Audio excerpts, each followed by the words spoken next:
Come on now. Come on now.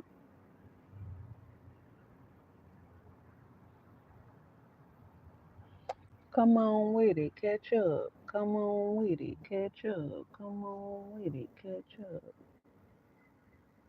There we go. Come on with it. Catch up.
There we go.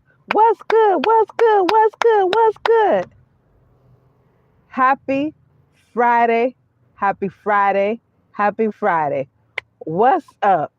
What's up? My creative nomad life friends, family, cousins. What's good? Welcome to the Friday Night Live. What's good? Clearly, your girl is feeling good. Clearly, I am feeling good. We're going to talk about this perfect van life gig, okay? We're going to talk about this perfect van life gig that your girl done just stumbled across. Do you hear me?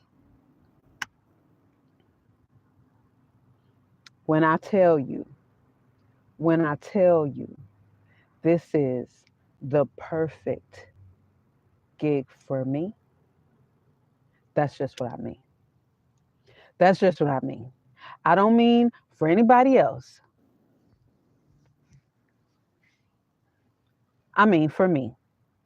It is the perfect van life gig for your girl right here. Okay? We going to get into it. Day 2. Day 2. Today was my day 2. And I really, really, really, really, really, really like it because I don't have to take clients. I don't have to be stuck in self-employment.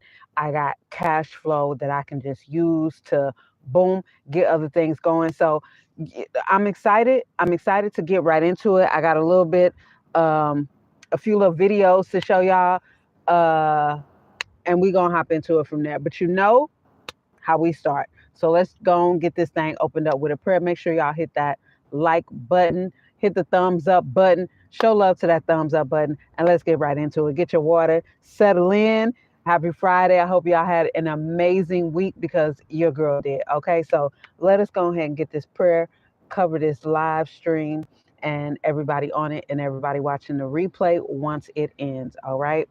Our Father, which art in heaven, hallowed be thy name. Thy kingdom come, thy will be done on earth as it is in heaven.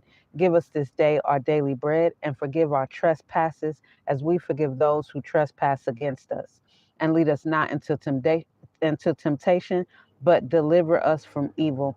For thine is the kingdom and the power and the glory forever and ever. Amen. Heavenly Father, we are grateful for the life that you've given us. We are grateful to be human beings.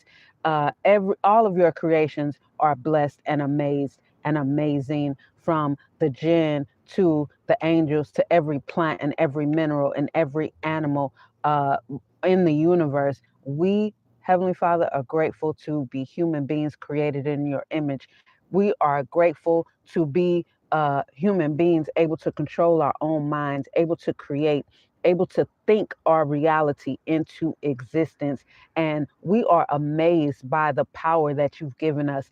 And Heavenly Father, I pray that everybody on this live and watching the replay understands the magnitude of that and use that power to their benefit and to benefit the world and to benefit their family and to benefit the fact that every desire that is in us, every good desire of our heart that is in us is a desire of you, because we are one. I and my Father are one, but my Father is greater than I. Heavenly Father, we want to cover this live and the replay and keep all negative intentions out of this live. Keep all bad intentions, all negativity, all trolls, all leeches and lurches, and all of Satan's minions out of this live, Heavenly Father, and off the replay. Let this live be like poison to them, to where they can't even stand it and can't even come in.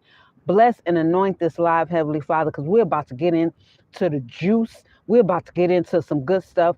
And I thank you for every single breath, everything that we have, Heavenly Father, from the smallest thing to the biggest thing. We thank you, and we are amazed by your creations and what you allow us to create every single day. And we pray all these things in the mighty name of Jesus. Amen, amen, amen, amen, amen. Happy Friday, y'all. Happy Friday, y'all. I know that's right. I know that's right. Look, they over there on the tennis court getting it in, and I feel them. I feel like screaming too. Ow! Ooh, ooh, ooh. Let me turn this down. I know that's right. Let me turn this down. What's good, y'all? What's good? Okay. Wait a minute. Wait a minute. Hey, Golden Codex. Thank you, thank you, thank you. Stay strong, sister. That's right. That's right. Thank you, thank you, thank you. Welcome, welcome. So, y'all, okay, first of all, a couple of things before we get into it. So, I'm day 2 on this new gig, and I'm outside all day, which I love because it gets me out of the mansion. I mean, not the mansion, out of Le Château, back being active. The most inactive and sitting that I've been has been in here since I've stopped taking clients and, just been working on other things. Um, working on other things, right? So I've been so inactive. So because I sit so much these first couple of days, which is just going to be a matter of me getting out there. So today I was doing some squats out there, doing some good mornings, just working my core, working my body, so that I can get my body acclimated to being active and standing up.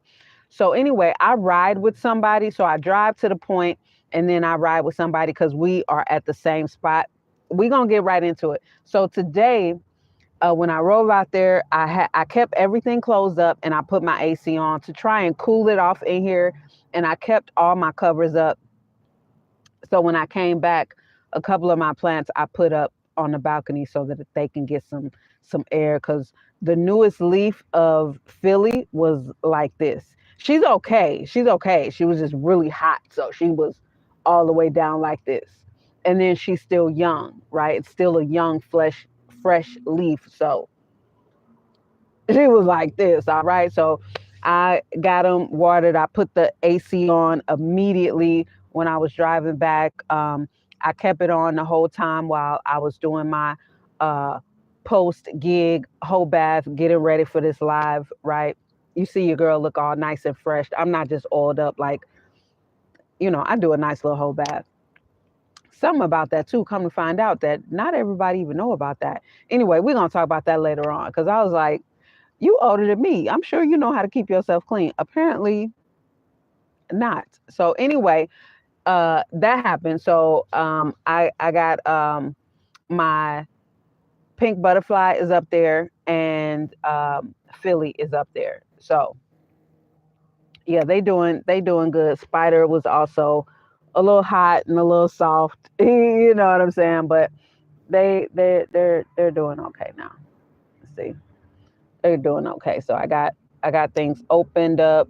All right. So let me get into it. So I found the perfect gig for me. And what it is, let me add this to my resume. Your girl now is a professional sign waver. Okay? This might be silly to y'all, but the fact that I'm an entrepreneur, and like y'all been hearing me talk about, y'all just met me, but this is something that I've been on this journey since 2017, how to figure out how to go from being self-employed to actually establish a business. And then like what business? Because everything that I do, I don't know how to scale it. I don't know enough to know how to scale it being on my own. So, I've done a lot and I've accomplished a lot. So having this gig where I'm just holding a sign and I'm getting a few $100s for just 4 days of work for holding a fucking sign.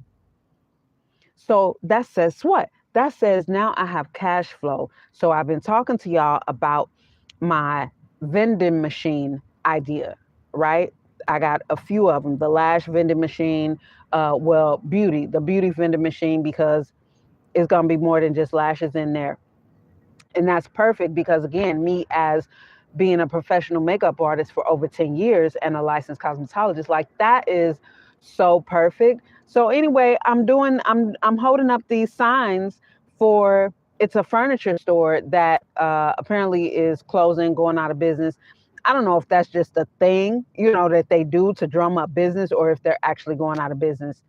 And tomorrow I'm going to go in a little early to look around the furniture store, record some video of it. And so you guys will see that. But that's what I'm doing. That's what I'm doing. So I'm in Irvine holding up a sign on the street corner. And it couldn't be any easier than that. So here's the thing.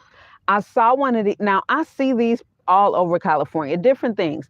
This is actually how I discovered one of the dispensaries that I used to go to. It's called Speedy Weedy. I discovered that dispensary in Santa Ana because they had a sign holder, a sign waiver out there.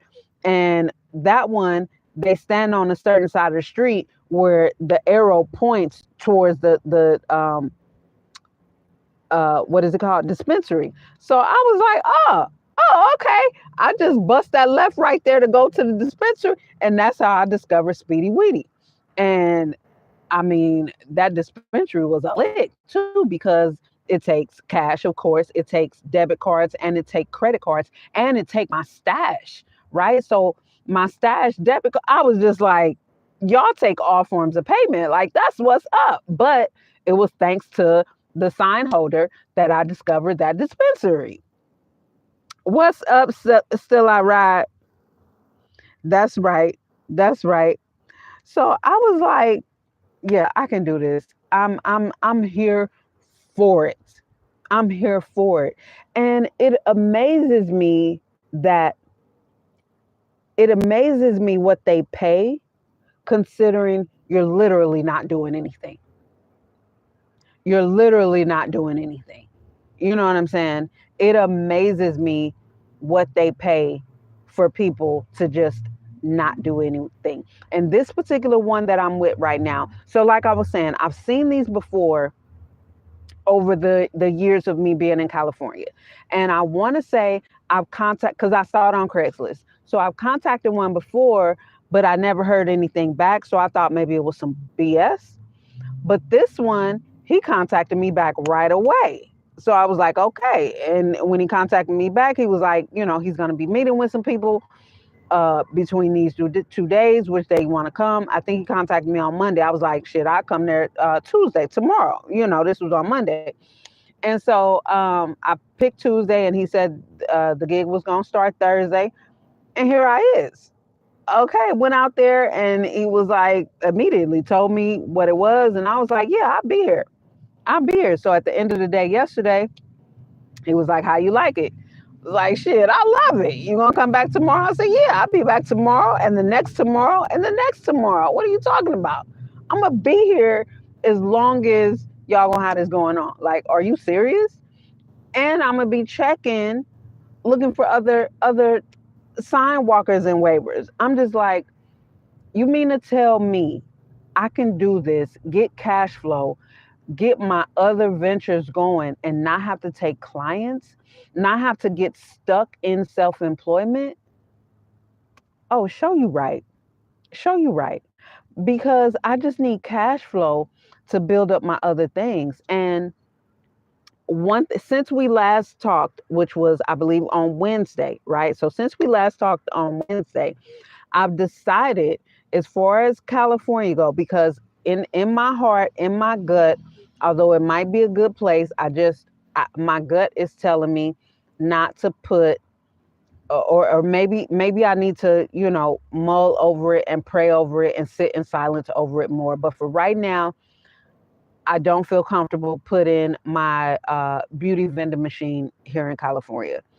I just don't know, however, your regular snack vending machines, um, I've decided I'm going to do that here in California. I'm going to do that.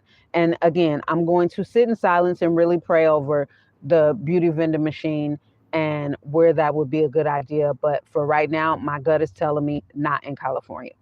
So that's where I'm at right now. That's where I'm at right now. So my first thing is, again, my same thing, saving up $1,000 a month, figure out which location, ask around, check around about locations. And so now this is for the snack machine here in California, because the whole thing is it's going to take a few months, right? It's going to be a few months before they're really flowing, right? So this isn't some overnight thing as far as the vending machines. These aren't overnight things at all. But this is something I've looked into for a couple of years. Now, my first introduction to it was one of the guys on Earn Your Leisure a few years ago. Earn Your Leisure had brought the dude on there who does vending machines. You know what I mean? He teaching all this stuff now. So that was my introduction to vending machines. And this was maybe 3 or 4 years ago, right? So now I'm ready to go down that avenue. So in California, what I'm gonna do, I think what feels comfortable for me is your regular snack machines. So uh, that's where I'm at, and I don't have to deal with clients to do that. I don't have to take on clients. I don't have to do anything like that. I can just do this professional sign waving, just hold the sign. It gets me out of Le Château. It gets me active. It gets me out in the sun. So I really like it. I like it. I like it. I like it. I like it. I like it. I like it. I can think. You know what I mean? I I don't have to talk to anybody. You know what I'm saying? Just hold the sign. People come up and ask me, where is it at? Can I take a picture of it? Yes, yes, yes. And then once I go in there tomorrow and see what they got, I'm really gonna be promoting if anybody come and ask me. I'm like, here's the address right here. So yes, that's what your girl is doing. Professional sign waiver added to the resume, 4 days a week. So here's the other thing I'm gonna do. Next week, I'm going to contact the guy who I was corresponding with about being his part-time dog walker. I told y'all about that, right? So that schedule would be Monday, Wednesday, and Friday, which is perfect. And it would be in the mornings, which is perfect because this gig is Thursday through Sunday, right? So even though the dog walker, and that's in Irvine as well. So even on Friday, the time that I told the guy is I could do it from 9 to 11. You know what I mean? So it's perfect. It's perfect. So I'm going to contact him next week and just confirm because he said he's out of town until September 1st. So next week, I'm going to contact him just to confirm if he still wants to hire me as his part-time dog walker. So if that's still a go, y'all, if that's still a go, then I'll keep y'all updated. But if that's still a go, then you can just go ahead and count me in on these snack vending machines. Another thing that I'm doing is looking at possibly looking at somewhere local to get the snack vending machines. Now, as far as my Beauty vending machines, I'm going to get those off Alibaba. I'm going to get those off Alibaba.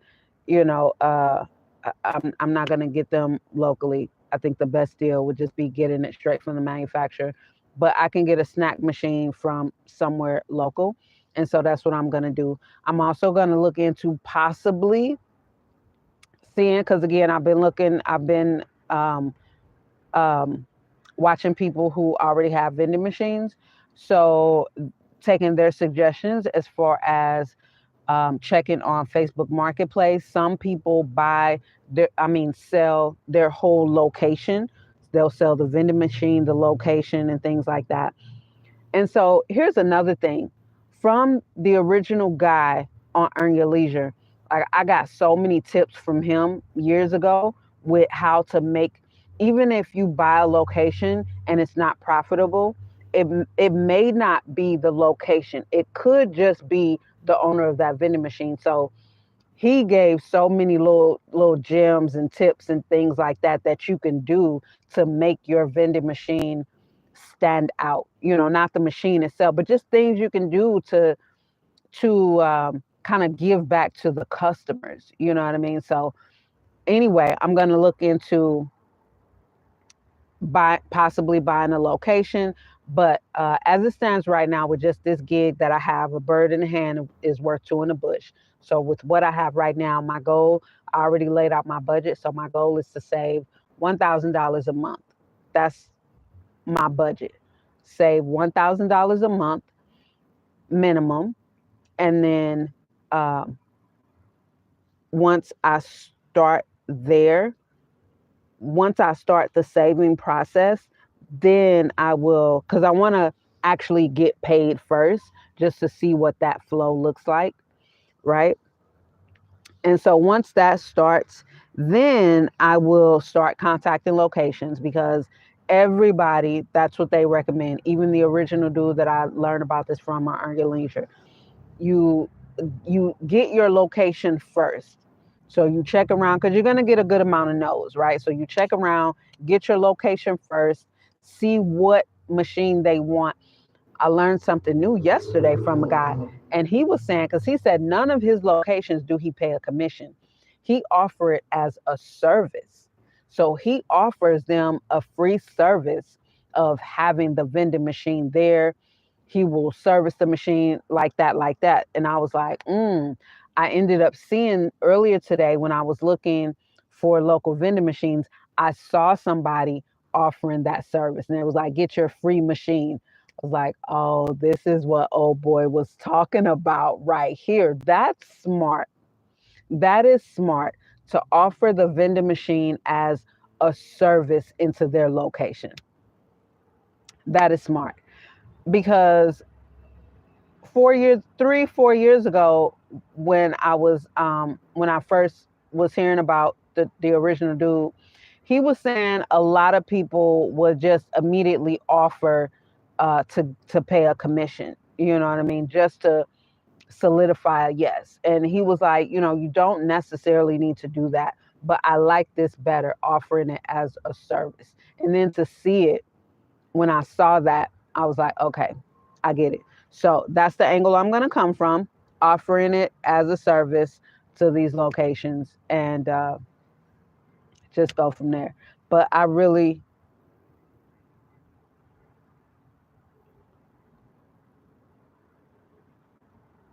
always do that.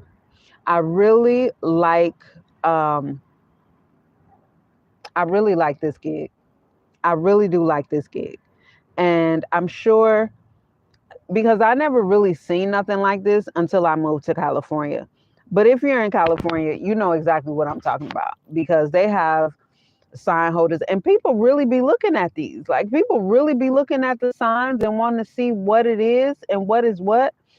I'm like, this is good advertising right here. This is good promotion right here, because I never saw anything like this in the Midwest, in the states that I lived in. Yeah, I'm not, don't get me wrong. I'm not saying it isn't. I'm just saying, in the states that I lived in, I didn't see it. Least of all, as often and as everywhere as I see it here in Cali. Here I see it everywhere. I see it everywhere like it's a thing. And I get it now. I really get it now. Because seeing the people out there looking at the signs, um let me do it this way. Looking at the signs, wanting to know. Like I said, I've had people come up to me, um, ask, what is it? Where is because the name of the furniture store is at the very, very top, but in the big neon green, it's store closing. And then right above that, in a black background and white text, it says the name of the store.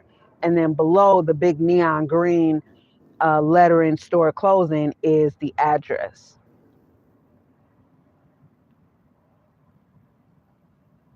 I'm back at the same spot.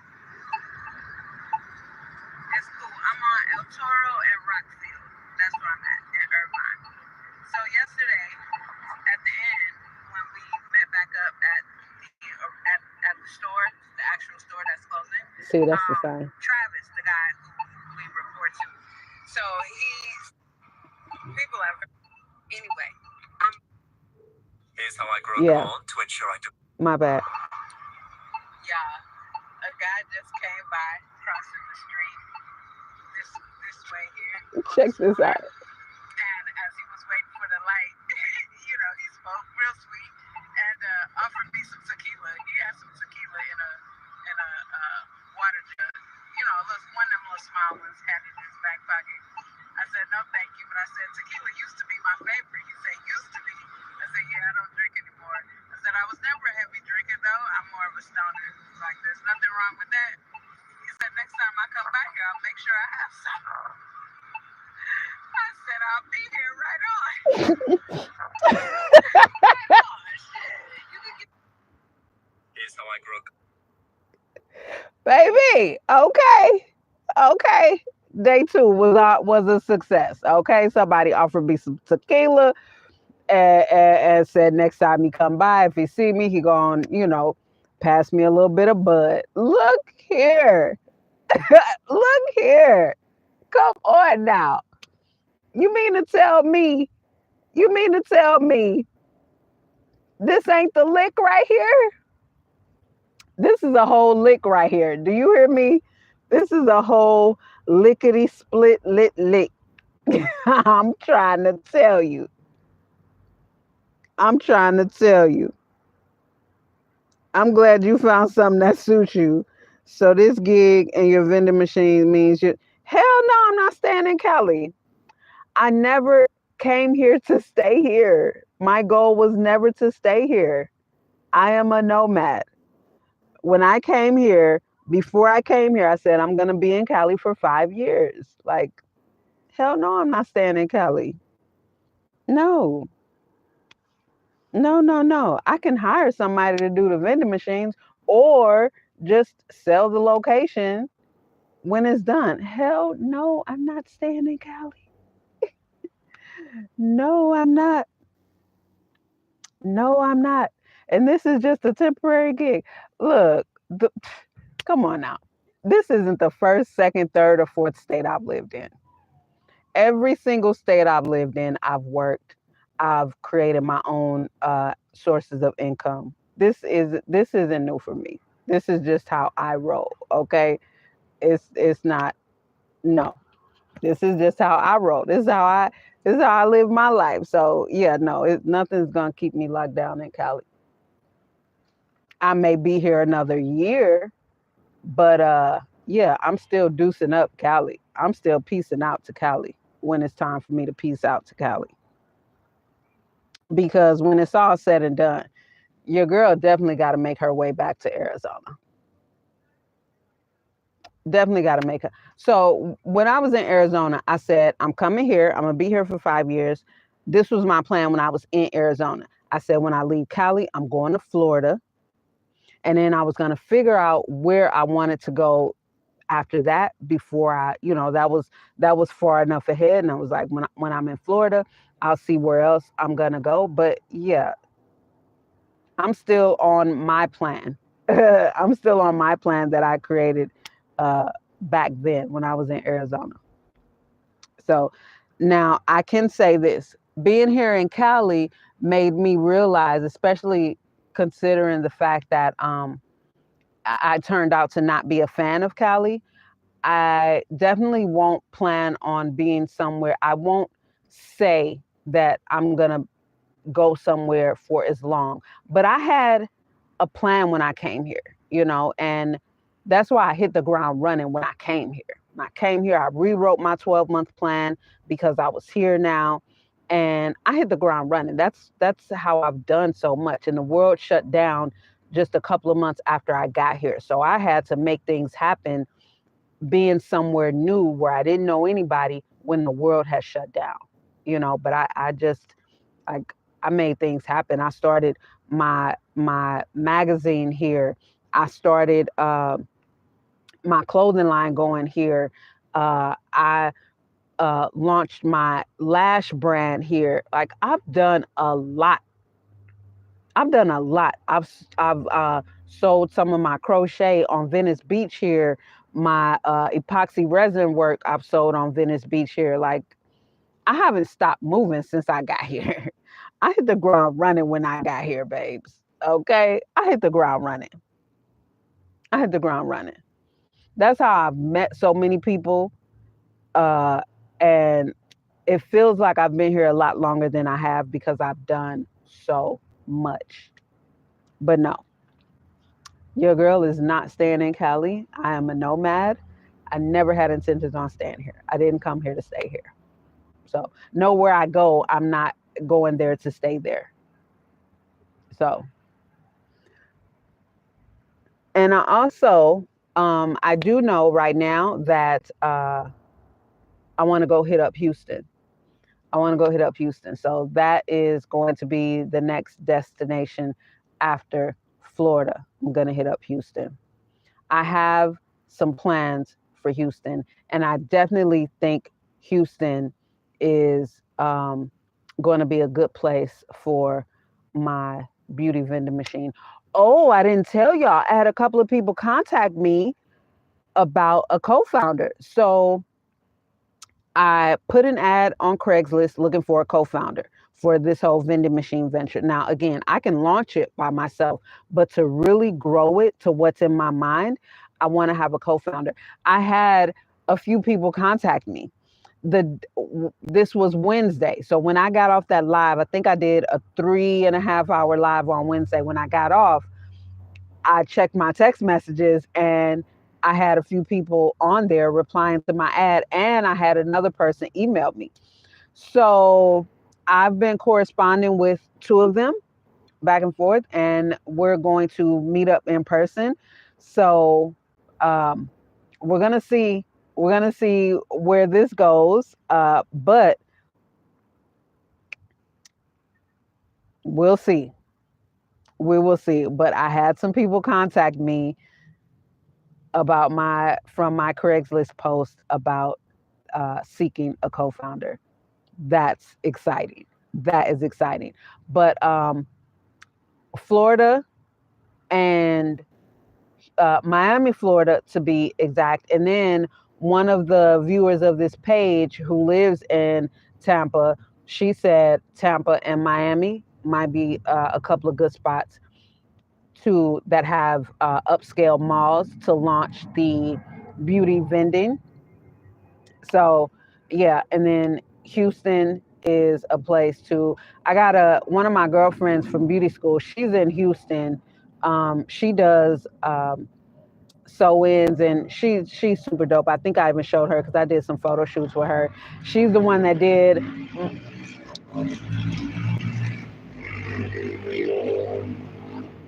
You think I'm gonna stay in this loud ass fucking state? You think I'm gonna stay in this fucking loud ass place? Hell to the no, no, no. Anyway, she's the one that did the sew-in in my mohawk. We was in Minnesota, but she's in Houston doing her thing. Okay, But yeah, Houston, I'm definitely going to be going there. But you know, there are plenty of there are plenty of businesses and companies where the founder don't live in the same state where this thing is doing business. So yeah. Yeah. And I do want to be an employer. So that's really easy for me to um, even employ people to manage and run the vending machines here. You know what I mean? Especially if I'm able to if I'm able to get them going with the energy and the vibration and the frequency that I'm putting out.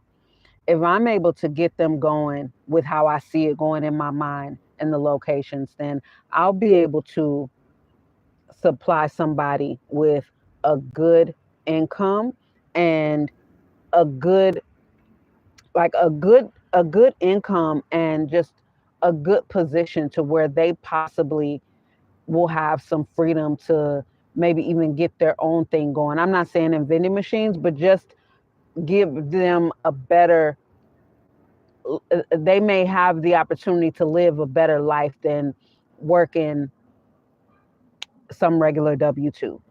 You know what I mean?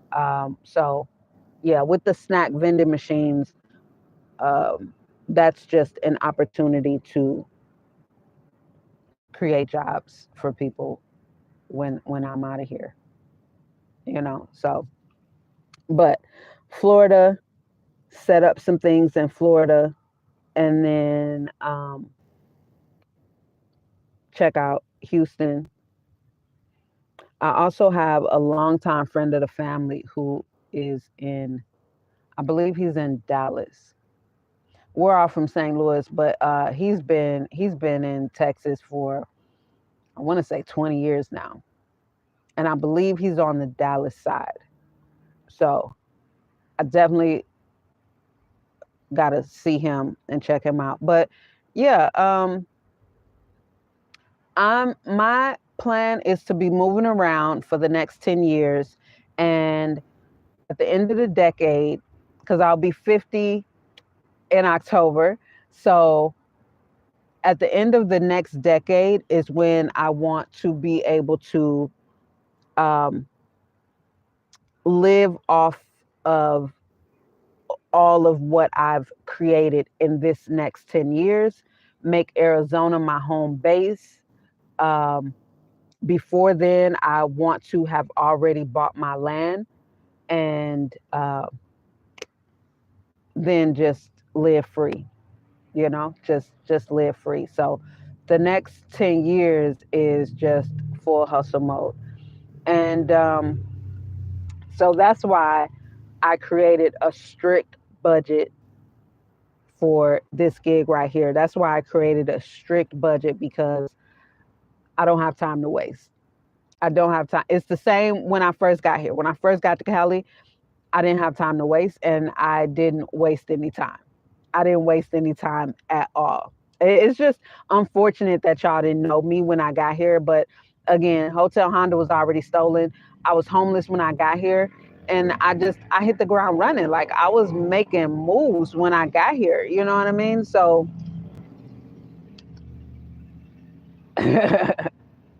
it's just and it's the same when I was in Arizona. Like I hit the ground running in Arizona. I was making moves in Arizona. I hustled from every part of what I have in me to hustle. Okay? I was every day I was hustling, every day I was hustling. I mean, that's just what it was. Greetings, sis. A woman with a plan cannot fail. Do you hear me? Because a woman with a plan don't ever quit. And that's the only failure is when you stop. And I don't ever stop. I don't ever stop. Like my daughter said, you have ideas every 45 seconds. I do. I do. And not only that, but I execute. Like I've said before, I execute on the shit in my head. I don't just sit on it and talk about it. I execute.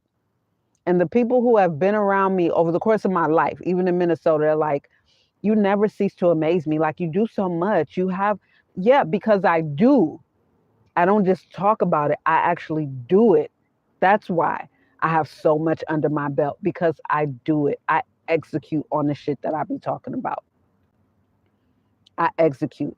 I'm a doer. I'm an action taker. I take action. So you absolutely right. You absolutely right. Because you're either going to plan to fail if you fail to plan. And so yeah, that's all it is. You you you got to take action. That's another thing. You can't just just be giving lip service to this shit. You have to execute. You got to execute, because you don't know what you don't know. And with everything, you find out as you go. I remember telling Daddy back when I was in Arizona. Not my dad. Is I call him Daddy. He's not my dad. We're not related. Okay. So I was telling Daddy, you can't you can't plan for every unknown fire. Like, you'll never get started if you just try and work out all the what ifs, because you don't know what you don't know. And there are some things that you cannot predict. You just cannot predict. And when it comes to entrepreneurship and betting on yourself, you got to take action. Action is the best teacher. Life is the best teacher. That's the only way you're going to get the experience to know, oh, okay, so when I came up on this hurdle, like, that's what the saying, we'll cross that bridge when I get to it. You can't just you can't just forecast everything that possibly may happen, because you'll never get off the porch that way.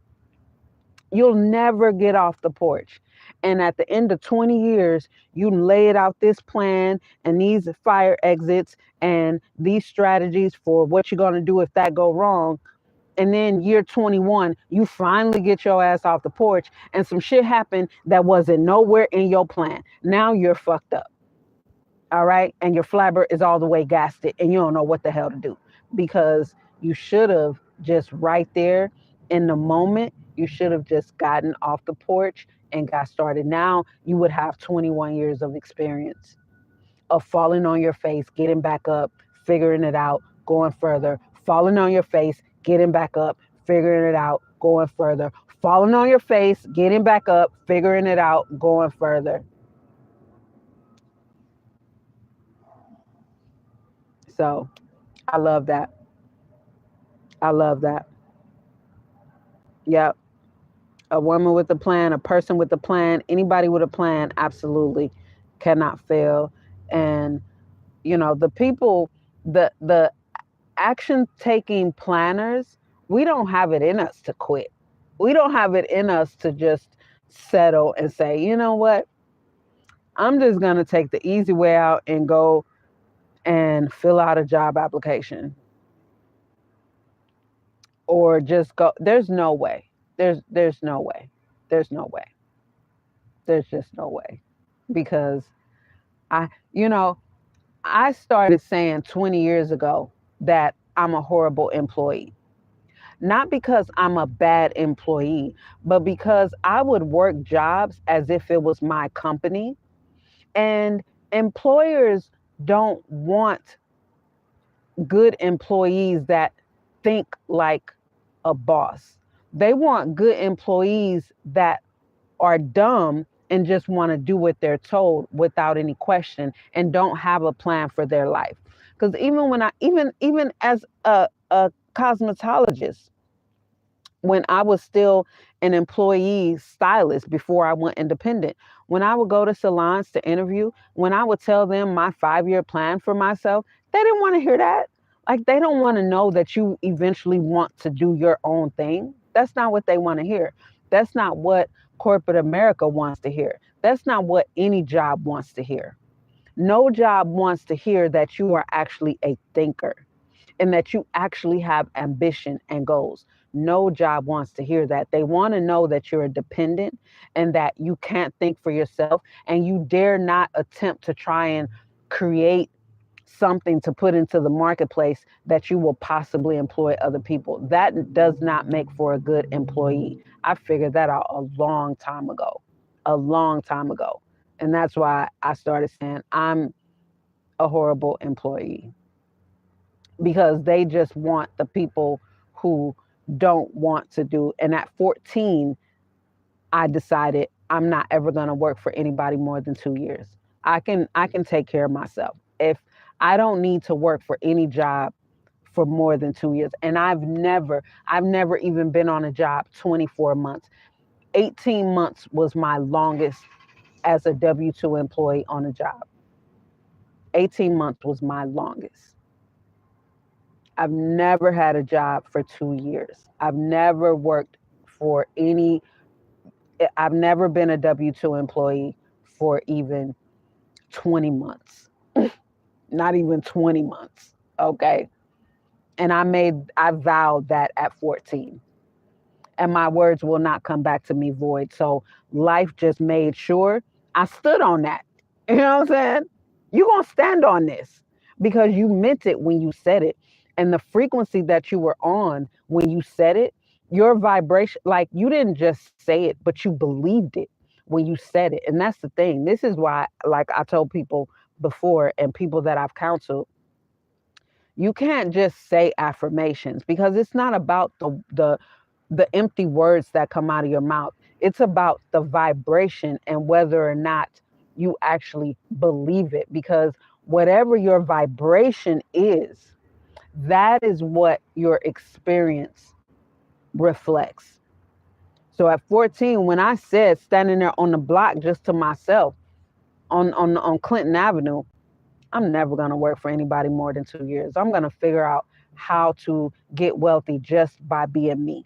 I'm going to figure out how to create a business just off being myself, just off being me. And I meant that. And like scripture say, if it be long, wait long. But it's for sure. I don't give a shit because the time is going anyway. You think I want to be sitting here and have under my belt, I've been working for a company for 26 years? Hell no, I'm proud. I'm actually proud to say that I've never worked for a job more than 2 years.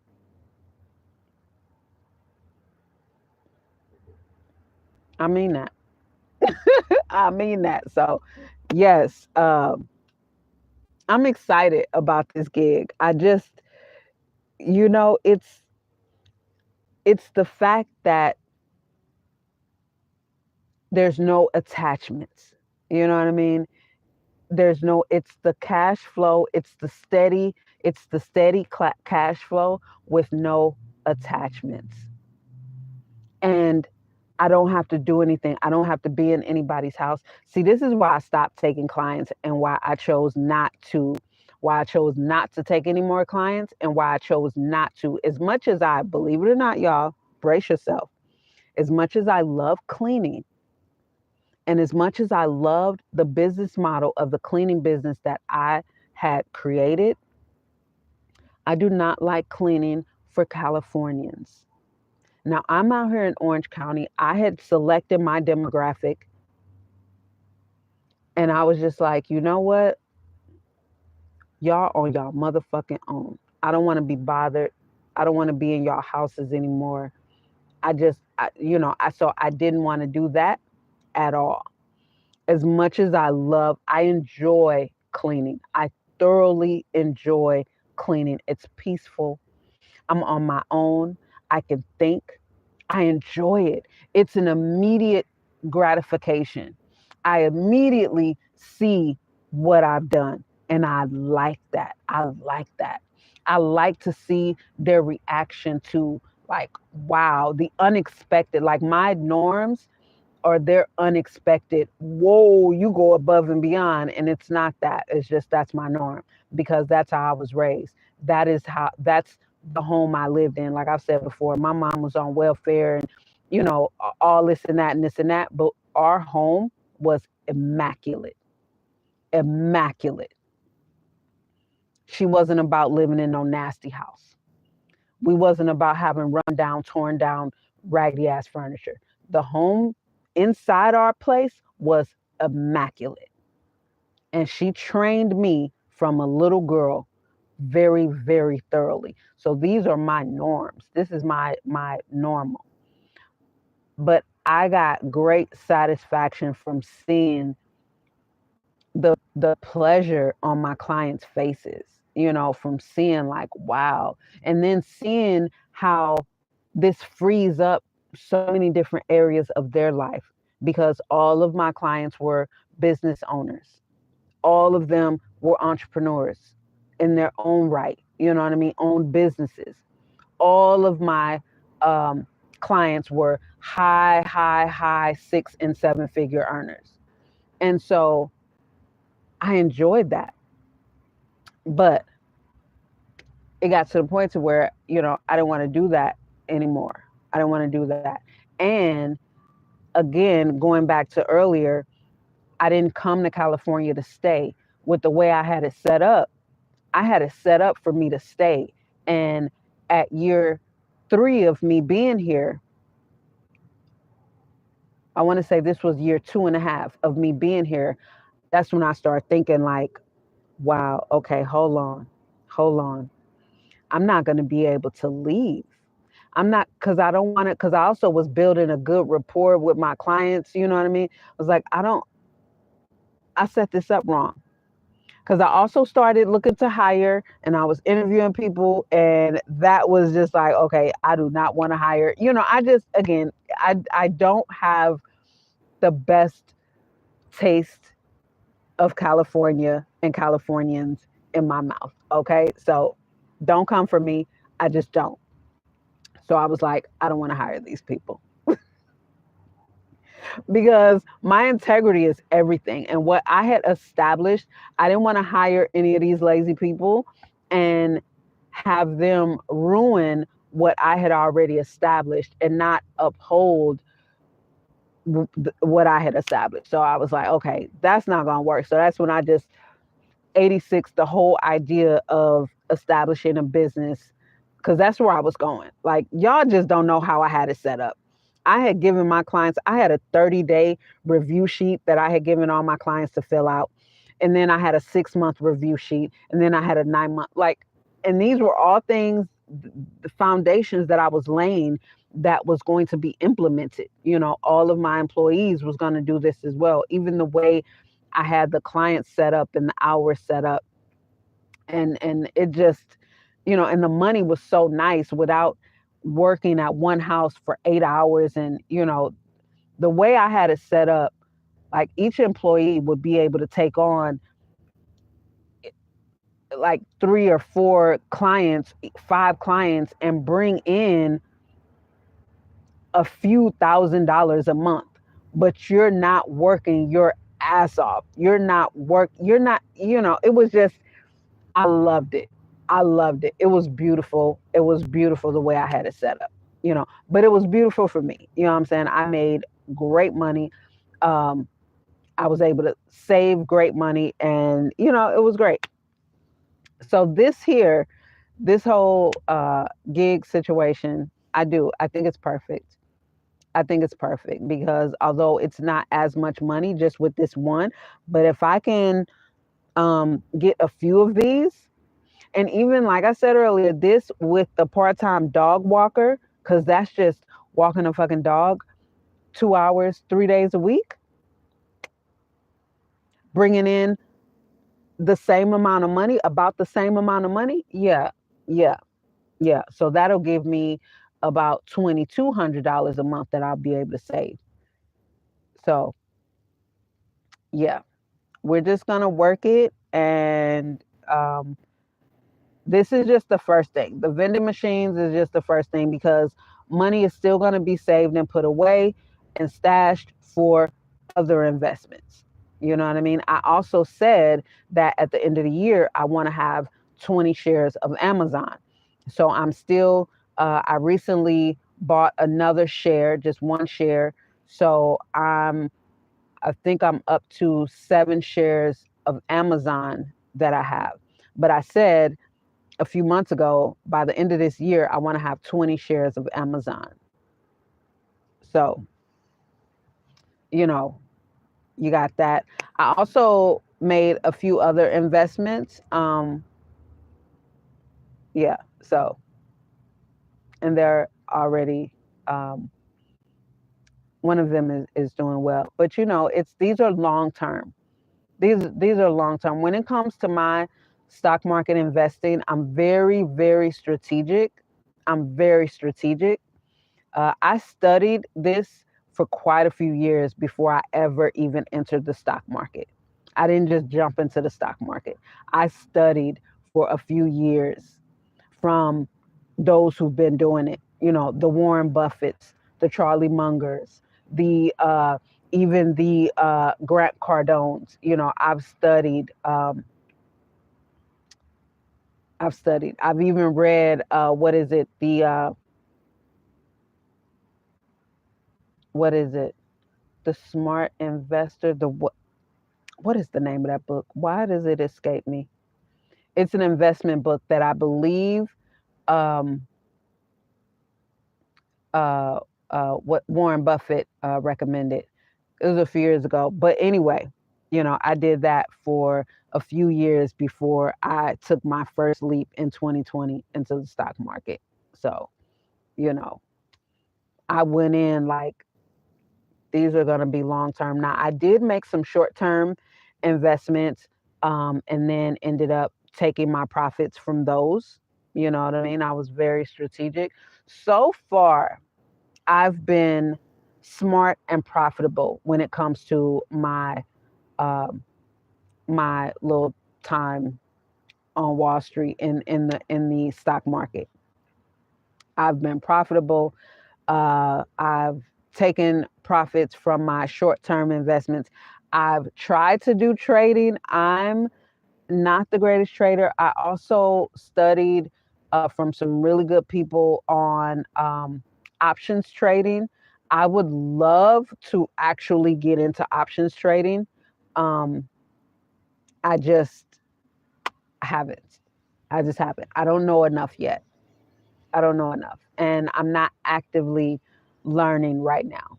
So, but I did try to do some stock trading. I tried that. It wasn't my cup of tea. It wasn't my cup of tea. I really, really like long term investing. I like looking into companies that I'm familiar with, that I know something about that arena, and that has smart CEOs. And I read into all of the all of the paperwork, all of their information, and make a decision from there. So I like that. I like that a lot. But I would love to know, not that it's probably gonna sway my perception one way or the other, but I would love to know, what do y'all think about the idea that I shared? Because I'm going with it, that I shared on Wednesday about the drone vending machine. I think a drone vending machine is genius. I think it's genius.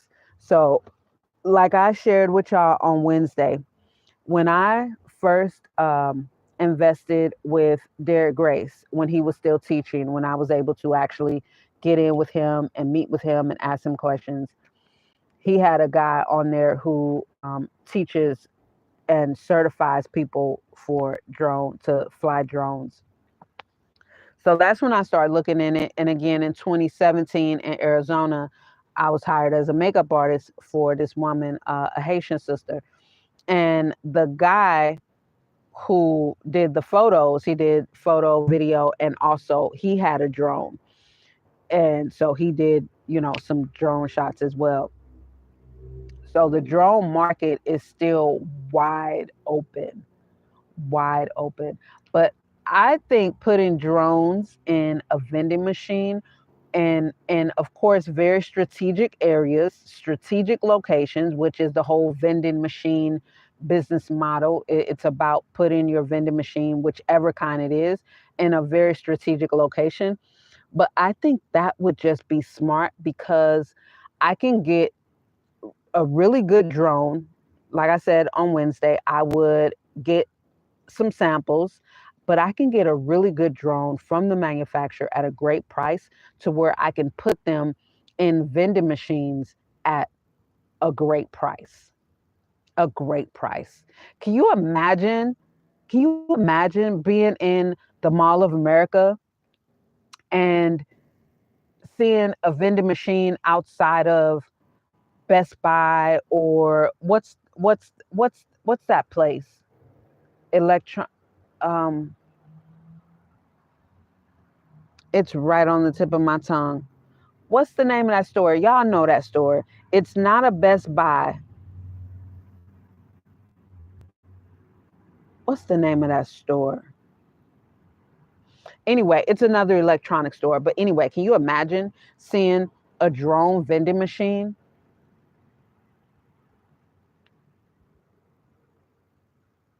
Baby, with a few different styles of drones, like maybe two or three. I'm thinking three different styles, three different price points. Baby, I think that would be a hit. I think that eh, I think that would be a freaking hit. I think that would be a hit.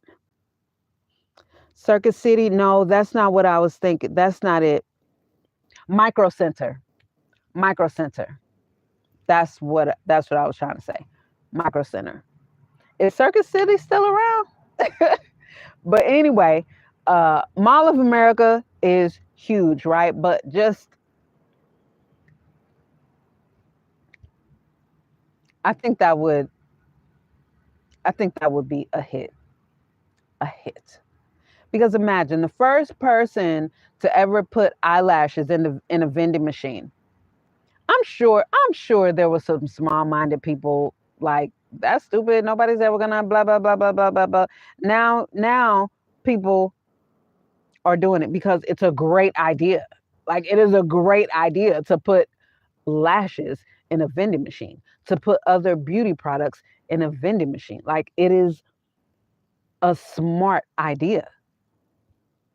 It is absolutely a smart idea. So I'm gonna put drones in a vending machine. You're damn right. It's a smart idea because the vending machines, when you get it from the manufacturer, like you can have it customized. You can tell them what you're gonna do, what you're gonna put in it, and they customize it.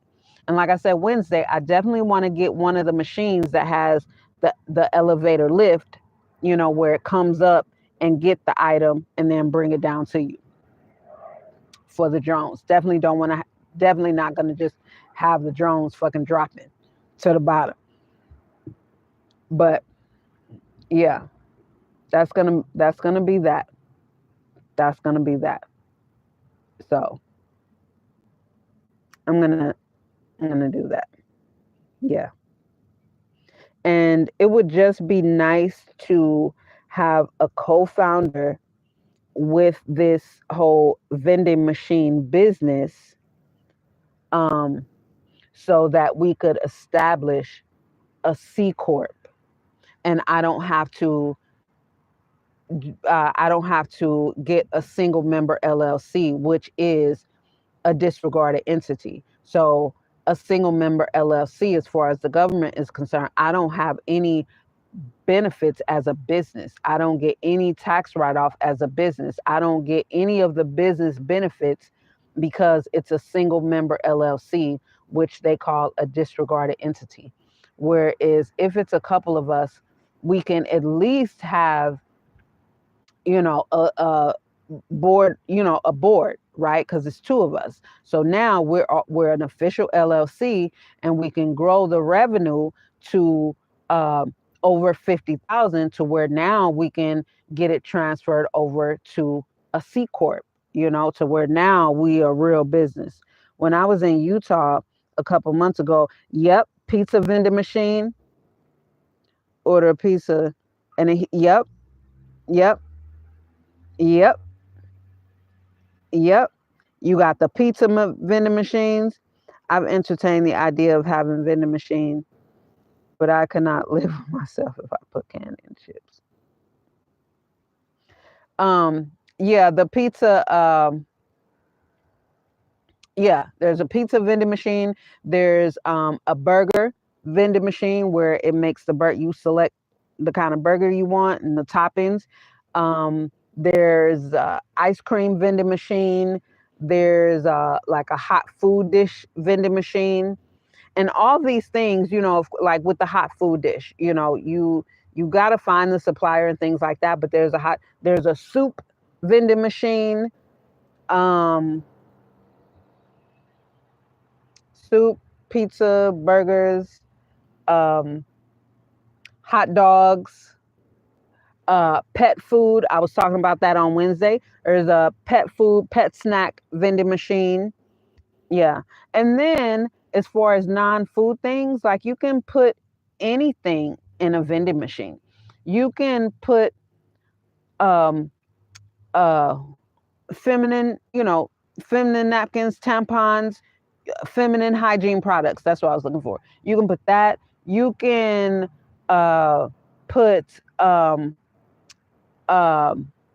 personal protection equipment in a vending machine. You can put like earbuds, entertainment type things. You know what I'm saying? Earbuds, like microphones like this, or even the wireless microphone that I have, or something like this could go in a vending machine. Um, Here's the other one. Something like this you can put into a vending machine. You know what I mean? Like cell phone accessories, or you can name it as um, what is it? Content creator accessories, vending machine. Um, yeah, anything, anything, anything. You can put anything in the vending machine. Mm-hmm. Just find a supplier and go for what you know. Go for what you know. Yeah, because of course, there's cold vending machines, right? So because you got the drink vending machines, and those are cold because your drink come out cold when you get a cold vending. So I was thinking about raw food, because I personally believe that dogs and cats should eat raw food, right? They should eat their raw foods. So on Wednesday when I was on live, I was talking about a raw dog food, and I said dogs because people are out with their dogs more. I did see a guy in Arizona walking his cat. He would walk his cat regularly, like that was their thing. Anyway, it was very interesting. But anyway, I thought about that too. I was talking about that on Wednesday. A raw dog food vending machine. So it would need, because in the grocery stores now they have the little freezer um, that has the raw dog food. The raw pet food. You know what I mean? Rolls of, as they should. Like they pets should not be eating that fucking kibble. What the fuck is that? So anyway, that's an idea. Even pet pet accessories in a vending machine, you know, um, like custom pet, um, custom dog tags, something like that could be in a vending machine, to where they could, put in, like they would type in whatever they want and it come like all kind of stuff. Another thing I was looking at, this one would need a worker, but I was thinking about this because in certain malls, I think it would be dope, especially next to my beauty vending machine. Dig, if you will, the picture. A a 360 selfie. So you see some shorts and some reels where the person is standing on this little platform and they got the ring light and the camera going all around them. Yeah. So you could buy one of those. They have those on Alibaba. So I was like, that would be dope. That would be dope. That one would need a worker, right? Because they don't have it to where you pay the machine, but that would be dope. That would be dope. They also have photo booths, selfie booths. Like there's so many, so many options. You know, another thing I was on Alibaba looking at last night that I think would be so dope in a barbershop. This is again going back to me having a co-founder for this whole vending, like the vending machine company. You know what I mean? Where we establish the vending machine company, and then the separate DBA, which is known to the public. But I was thinking about a driving game machine because, like, they're not too big, but I think it would be better than like a pinball machine, but a driving game inside of a barbershop. Now, of course, it would need to be a nice barbershop, a big bar, like not a little small hole in the wall neighborhood barbershop because they just wouldn't have the space.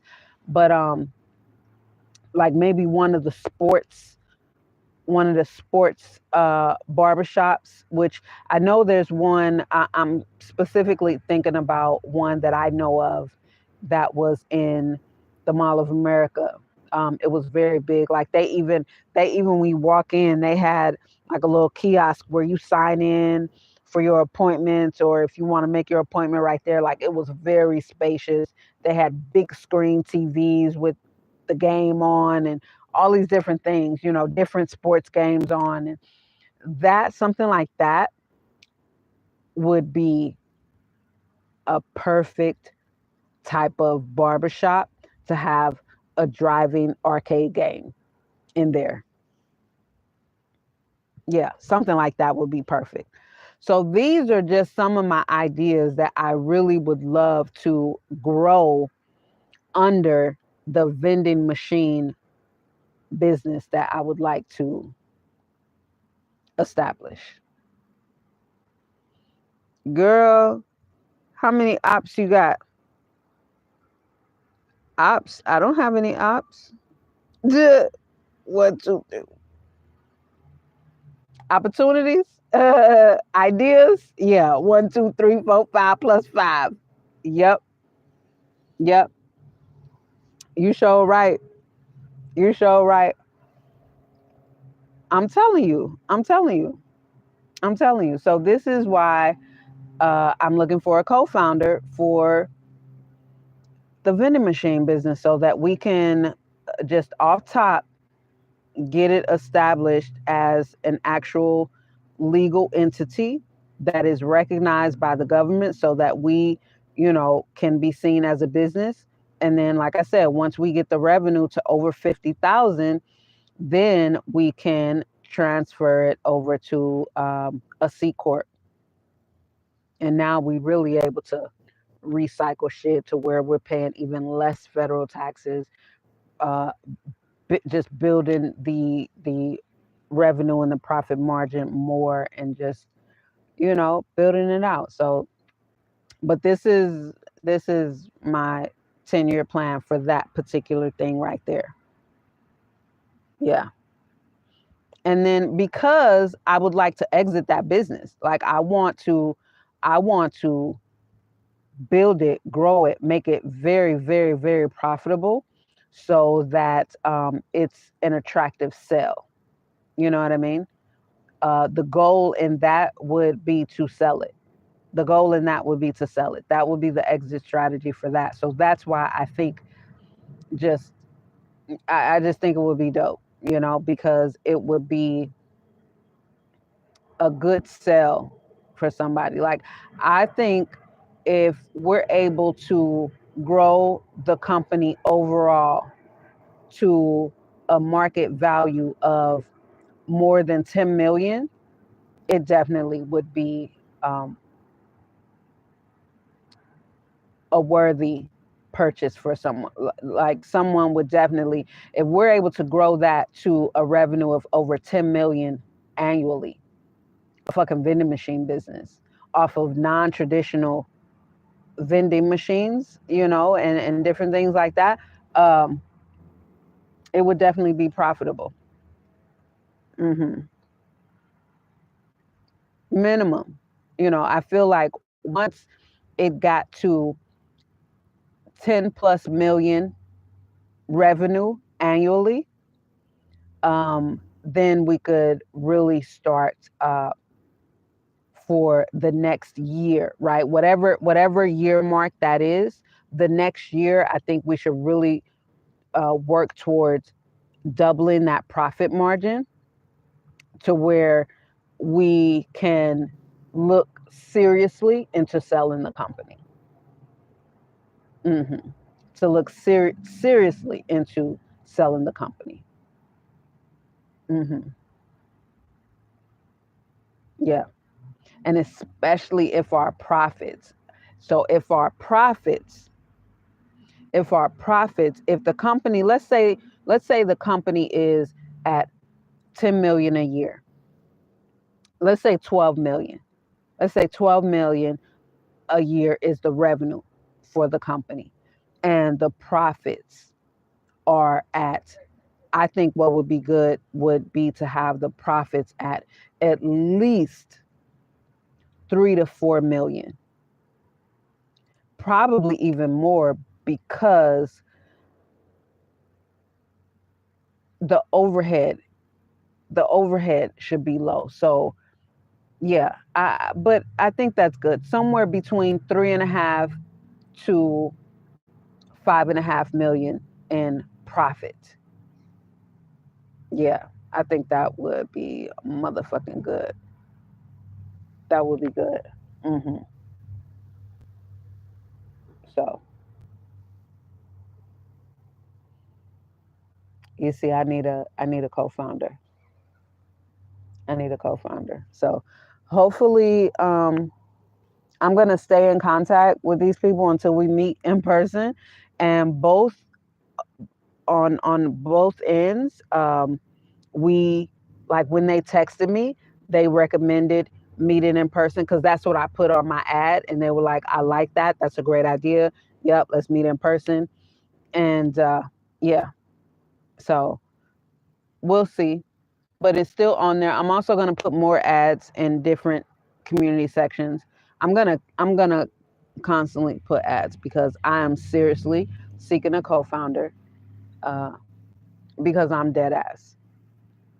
I'm dead ass. I do not want to just waste more energy on creating another disregarded entity that isn't any different from being self-employed, and you don't have any federal benefits. You don't have any. It's like it's not anything. It's only when you have an actual business that you have these business deductions, business credits, all these different tax advantages as a business. So, and then when you are a C corp, then you can avoid paying. You can work around, not avoid. Like, you can legally work around paying self-employment tax and employee. Like, there's a way, you establish a different LLC under the C corp. It, like, there's ways around it, because the percentages decrease greatly. The percentages just go way, way down. So yeah, but yeah, 1, 2, 3, 4, 5 plus 5. You right. You right. You right. You right. You right. And this is why I do not make for a good employee for someone else's business. Like, no, I got my own ideas. I got my own ideas. Been good hearing about your venture. Thank you. Got a dip. Have a good night. Still I ride. Enjoy. Enjoy. It's beautiful. I think you here in Cali. Enjoy it. So yeah, that's where we at. That's where we at. But like I said, I'm definitely going to keep y'all posted. Definitely gonna keep you posted on that. So okay, here's another thing. My chocolate melted too. I put it in my fridge because I did turn my fridge on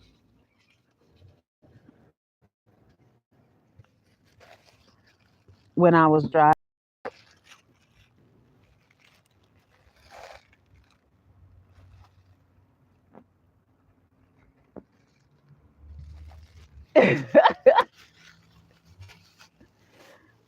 So here's another thing. This is van life. This van life talk right here.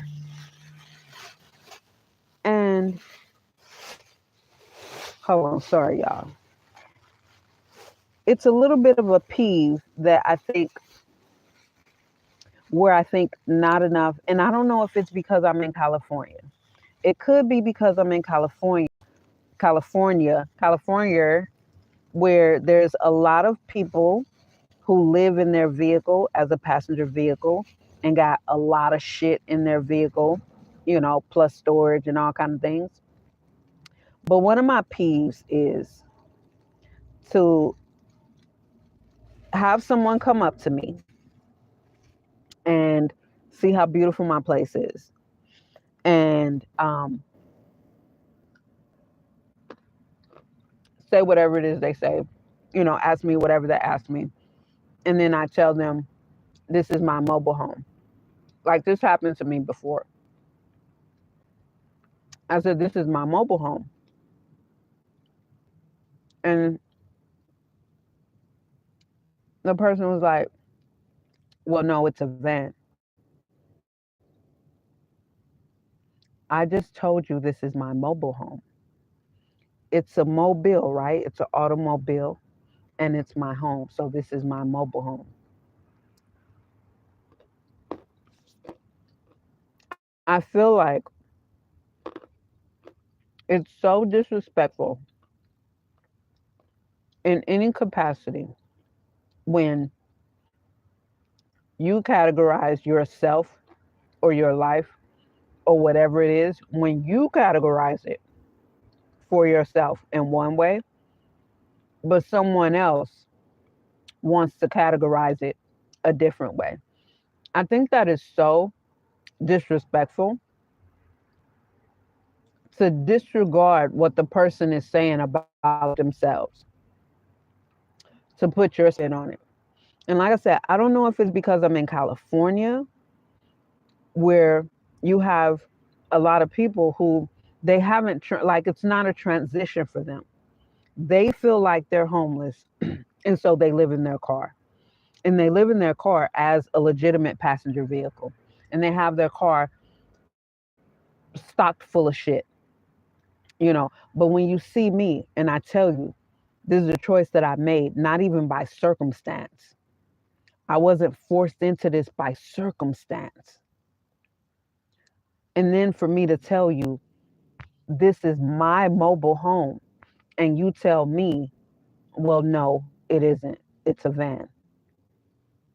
I think that's disrespectful because I don't approach anybody, you know? But because my home is so beautiful and I live in here so freely, I have a lot of people approach me. But don't approach me and start projecting whatever you may be feeling or thinking onto me.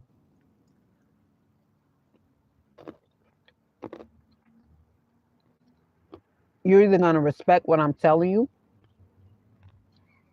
about the way I choose to live and the fact that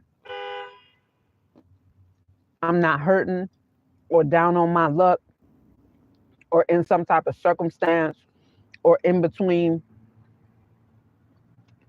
housing or displaced or anything like that.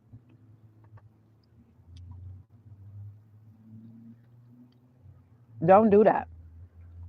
Don't do that. Don't do that at all. Because every single vehicle I live in, the first thing I'm doing is taking the seats out because I don't need a passenger vehicle. I'm a mobile dweller. And it was a researched, thorough, cognizant choice that I made for my life. Once again, going back to that thinking ass teenager that was like, I don't like that life. I don't like that traditional life. I don't like paying. The utilities are stupid. That is the dumbest fucking shit to me. You mean to tell me you think I'm gonna go the rest of my life paying fucking utilities? Like I was a teenager. Like that's dumb as fuck. That's the biggest setup next to working for somebody else that I've ever heard of in my life. That young teenage girl turned out to be this woman. So don't just disregard what I tell you about me. What's good? Unrighteous judgment. I like that. There are stipulations on your judgment according to the commandments. You have to judge your neighbor, but it has to be in righteousness. Uh huh. Uh huh. And if I tell you that, and not only tell you, but show you by how I live that I'm not hurting, you know, I'm not hiding. But see, that's the thing. Like people are really, really amazed, you know, and at the same time, these same people are like, I'm really impressed with how you know, and they look around like, wow, I'm really impressed. This shows that this was a thorough decision.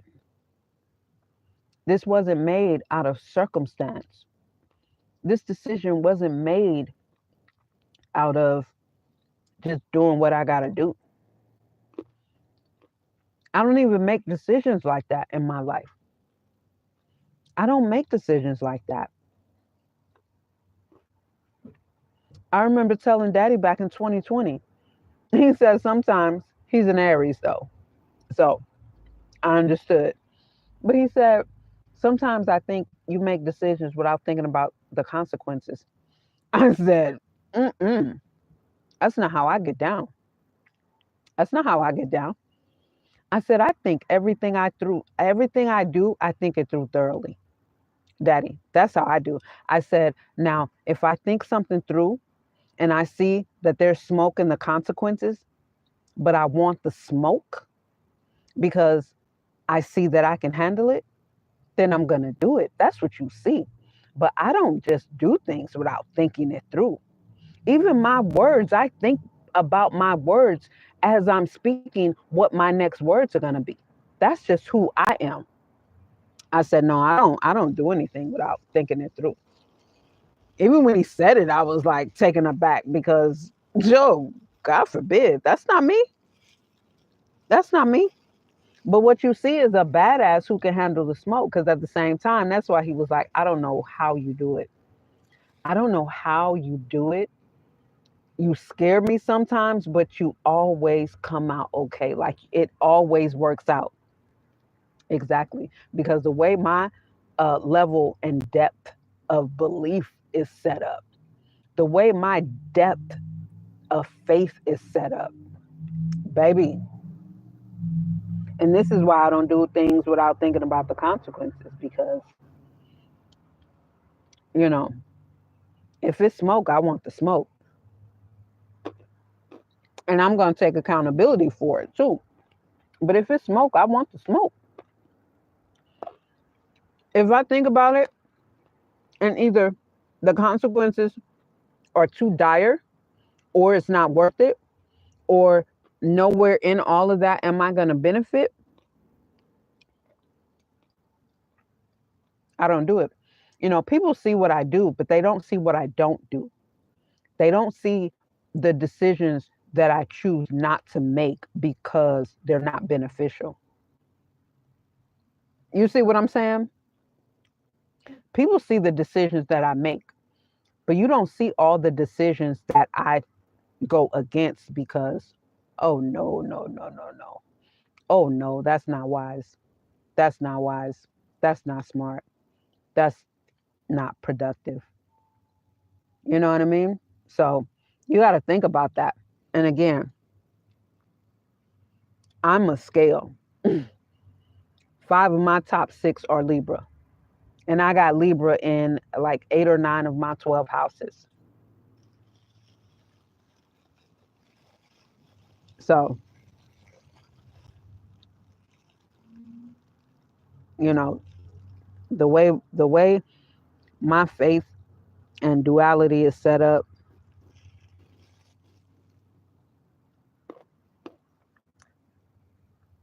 that's just what it is. I also take full accountability because I'm the one making my decisions. Most people are anybody who's been following me from the Mercedes mansion. I even had to tell Daddy this, and it's not a perspective that he shares or even agrees with, and he said that to me. But I said, Daddy, I'm in this world. I'm not of this world. I'm not I'm not of this world. So what goes on in this world, I don't even it doesn't even pertain to me. I don't even take it doesn't have anything to do with me. I am in this world. I'm not of this world. Right there. Most people are of the world. You're in the spirit and on your purpose. Exactly. We see your glow that you feel me. I've had to say that.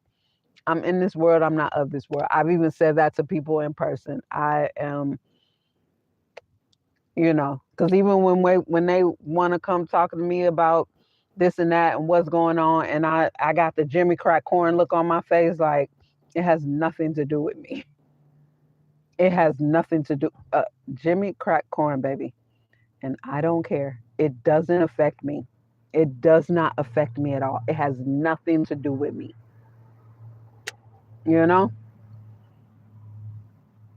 you hit the nail on the head right there, baby. That is so funny because dead ass, I've said that to people. That's one of my statements. I'm in this world. I'm not of this world.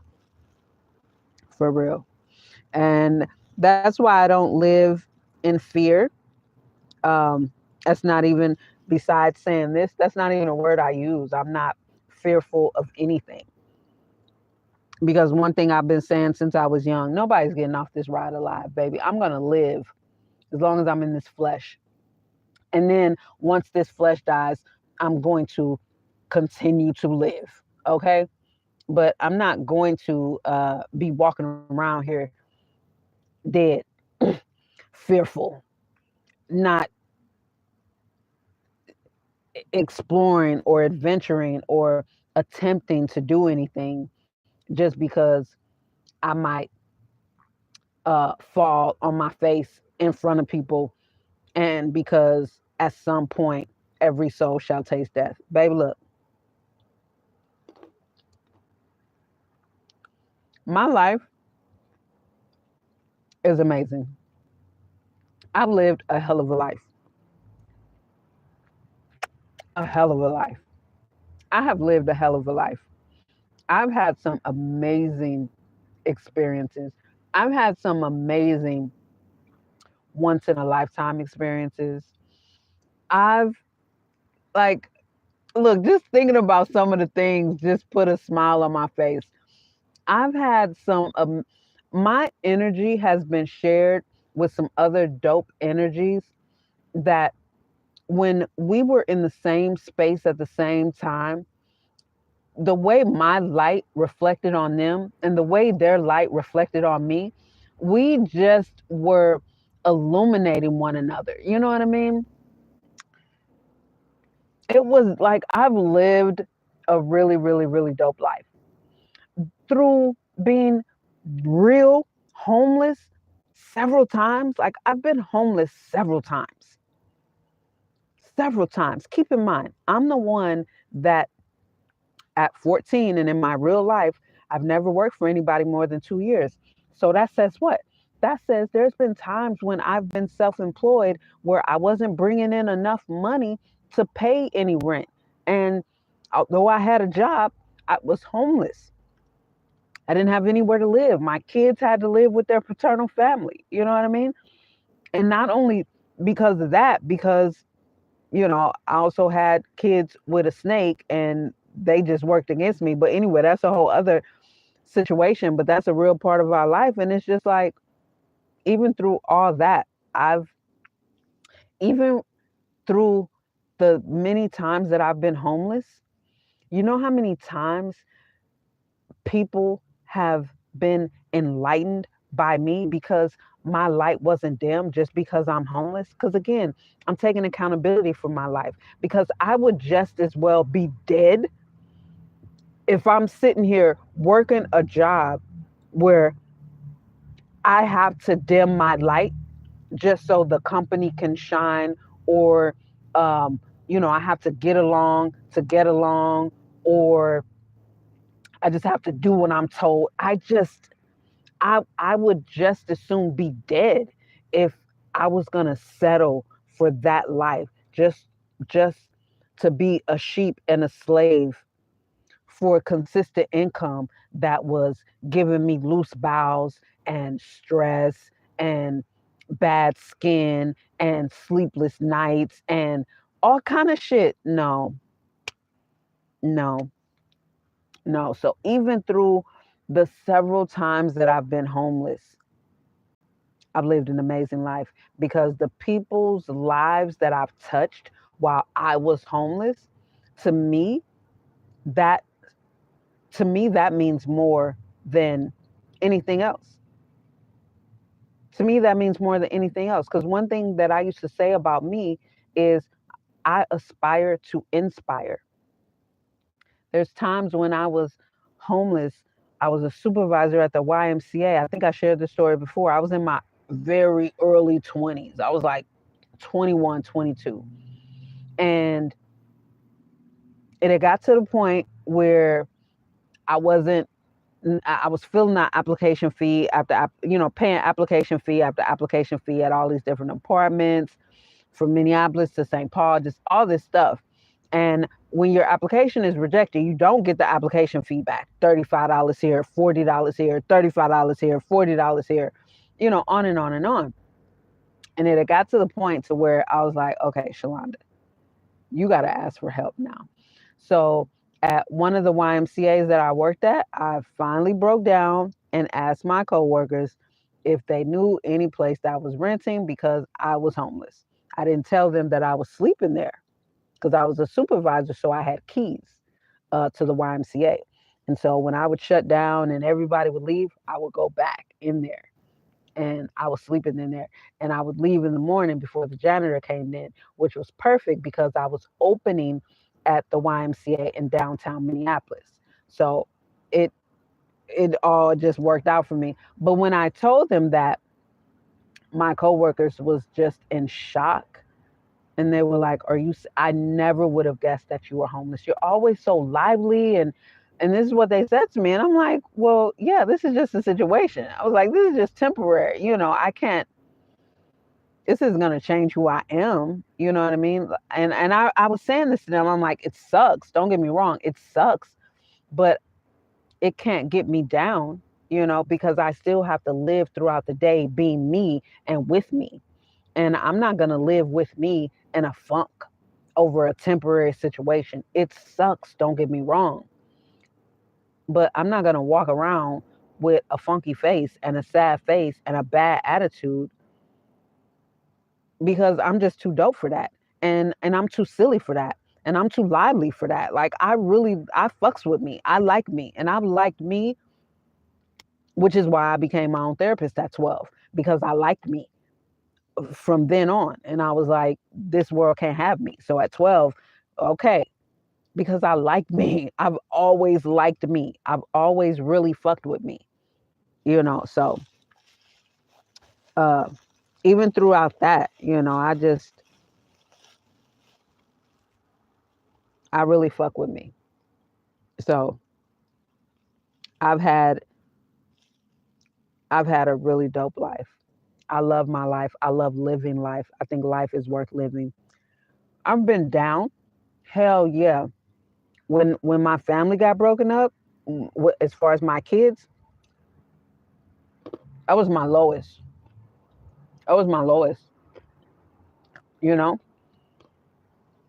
And I'm thankful that I have become my own therapist at 12, because if not, I probably wouldn't even be alive right now.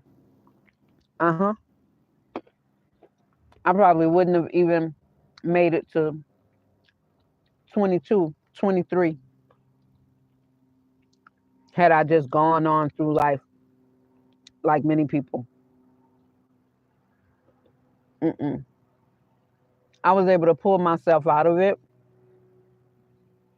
because I had all them years of being in therapy with myself. And that was another moment of therapy. And I had to go through more real deep therapy with myself after that. The rest of my 20s, like I said, my 20s were very tumultuous, and I spent a lot of time in therapy with myself. I spent a lot of time counseling myself. I spent a lot of time. I spent a lot of time healing myself in my 20s, and what I was enduring by myself with no help from relatives, not even my mother. Like it was really tough battling with my kid's dad and his whole family to just steal my kids away from me, all because I left the relationship with him, because I'm not going to allow you to beat on me for 23 years like your mom did with your dad. That's not going to be me. So because I leave the relationship, you vow and you tell someone that you vow that you're going to take my kids from me, and because all your family work with you, y'all are a tight, corrupt, destructive, evil unit like that, and y'all succeed. It was like my 20s was tough.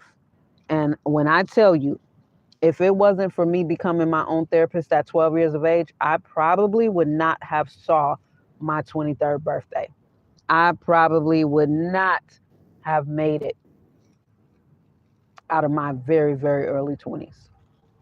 But it was because I didn't play with myself when I became my own therapist at 12. I didn't play with myself. I learned at that young age what a love language is. And I've spoken on this very many times. A love language is how you communicate with yourself to let yourself know and to validate yourself that you're all right. What makes you feel good and complete and whole with yourself. And for me, that was communication. For me, my love language is communication. So that's why even at 12, I start like I don't bullshit myself. I don't coddle myself. I don't God gives me grace. I don't give myself grace. I pull myself on the carpet because this is what I can handle. Some people need to be talked to like little ass motherfucking babies with mental issues. I'm not that woman. I wasn't that girl. For me, and again, I was a reader, so I was a very strong communicator, and communication is my love language. Like I can't even be friends, associates, acquaintances with someone who is not a great and excellent communicator, because that's how I communicate with me. You know what I mean? Some people's love language is travel. Some people's love language is food. And these are the things that, regardless of anything else, they're going to travel. They may not be able to save money to do anything else, but if they want to take this trip out of the country, you best believe they're going to meet their deadline. They're going to have the money. They're going to book the trip. They're going. They're going. Their passport is stamped, baby. And they may not think it, but that is indeed their love life. Like I know somebody like that. And many other parts of their life is just, yeah. But when it comes to travel, they're going to travel. They're going to travel. hmm They're going to travel. Some people it's food. And not in a gluttony sense. In the sense of they like to try different cuisines. They like to uh, go to different type of restaurants if it's something new, things like that. And their eyes light up, like everything is just like it feeds their soul, you know? So for me, communication is my love language. And I learned that very early on. Very early on. So yeah, I don't play around. And thanks to all that, I still, even during those times, and that's why I was able to pull myself out of it. Because even by that time, I had lived an amazing life, you know. Even by that time, the fact that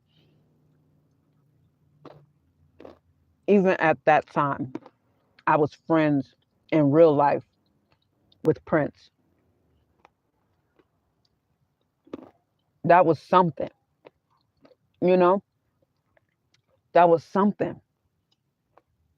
Even by that time, you know, by the time I was 23, I had already, we had so many mutual friends, and just having the experience of him personally testing me and then us just getting closer after that. And even then, even something like that,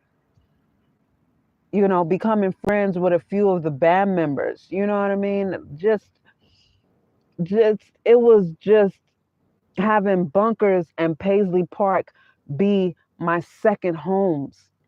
You know what I'm saying? Being in this circle, being in this purple circle of specifically chosen people. Even had I not made it out of beyond 23, I'd already had that under my belt.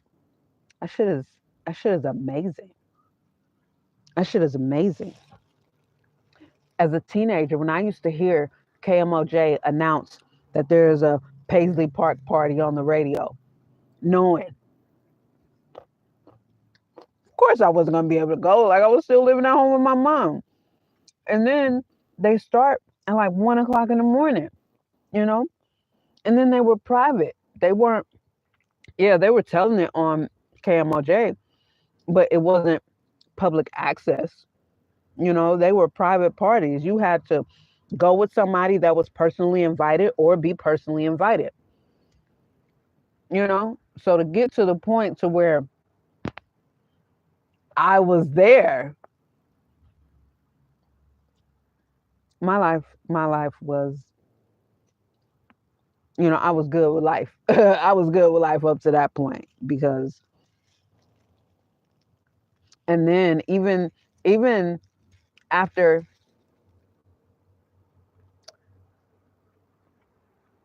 he left this realm, it felt so good to hear and see other people, celebrities, right? Celebrities share some of their stories and say, the only reason I'm able to talk about this now is because he's no longer here in this realm. Because while he was alive, while he was in the flesh, if you mentioned anything, you'd be 86. I mean, from Dave Chappelle to Van Jones to all the celebrities that you may have heard tell personal stories since 2016. And in many cases, they've even said, this is the only reason why I'm able to share this story now. Because, and who was that? I don't think it was Dave Chappelle. It was somebody. Who was it? I think it was a comedian.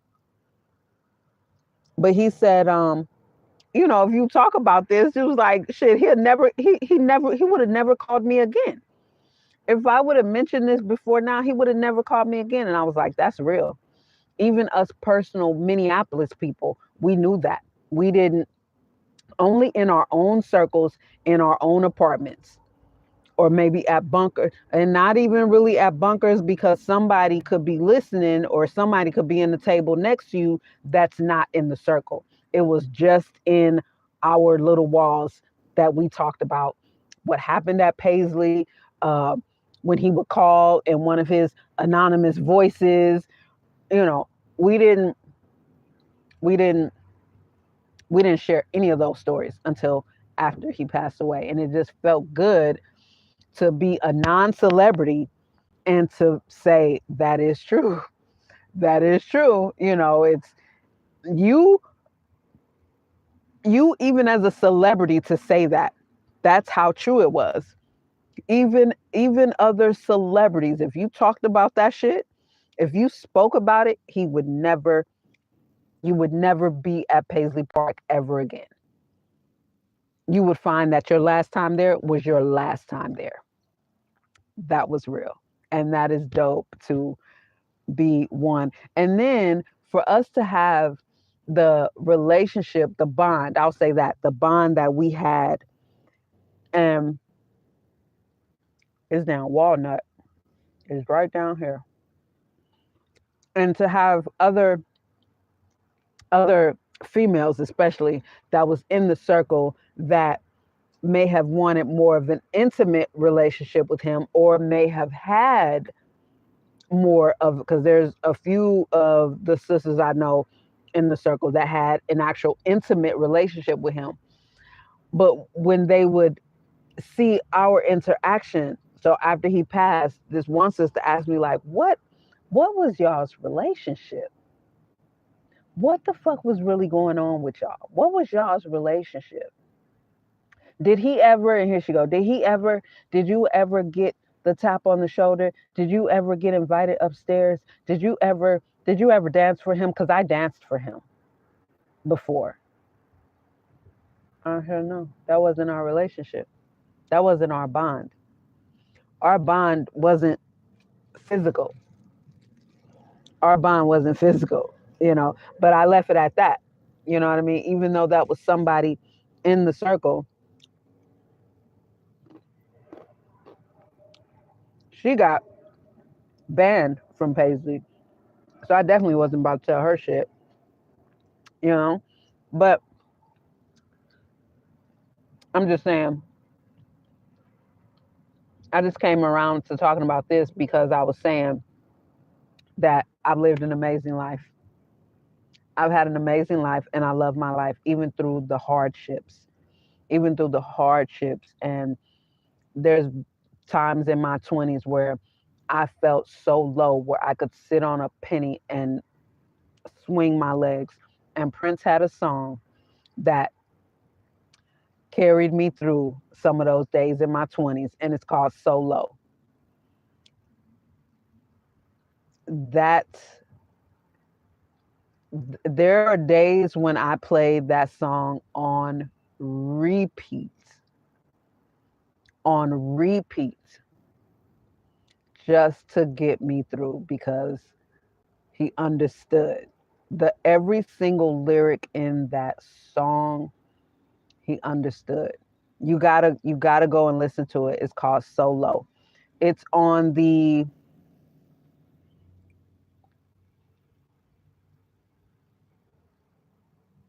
voice. So there's one. He said, "So low, the curve looks like a skyscraper. So low, the curb looks like a skyscraper. So high, the clouds are under me.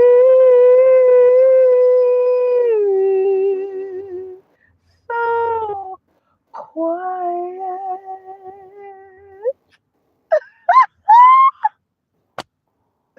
I can feel the blood rushing through my veins.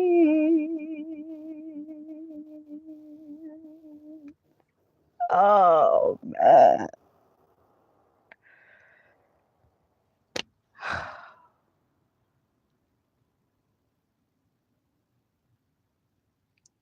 Yeah, Prince has a song for every single freaking mood. Every mood, every emotion, every point of life.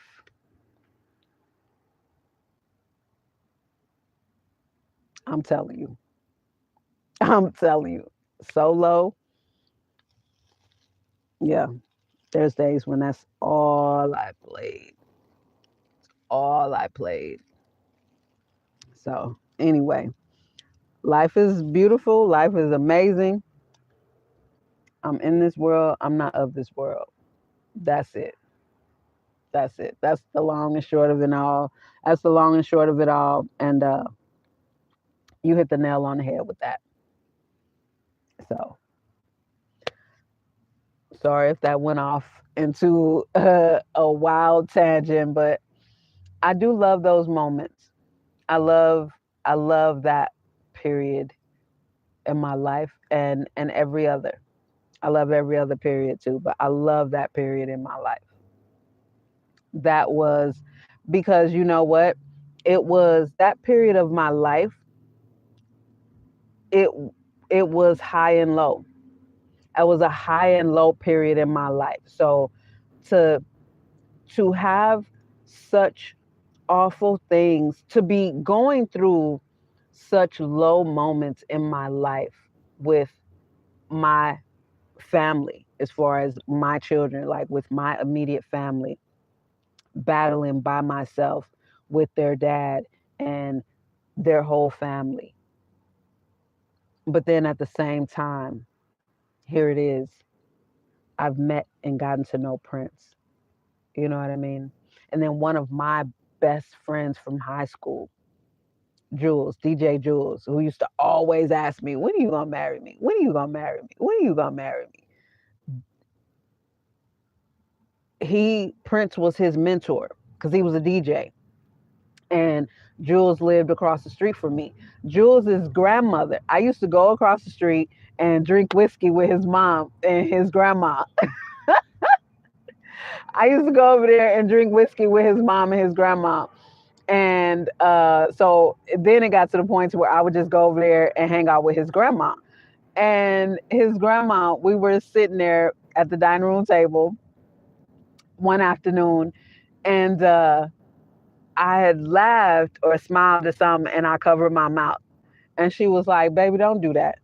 Don't you ever cover up your smile." She said, "That's your wisdom gap." And she didn't have any teeth, but she smiled and she showed me her gums, because when you have a gap, you see it in the gums.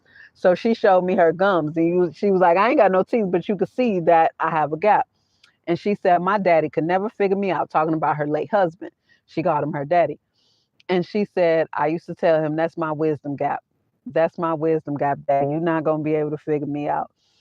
But it was her words that afternoon.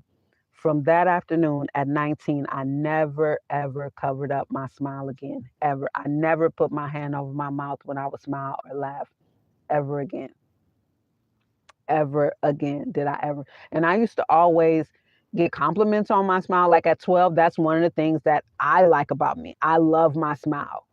Um, I just, I was uncomfortable with my gaps. And so, although like from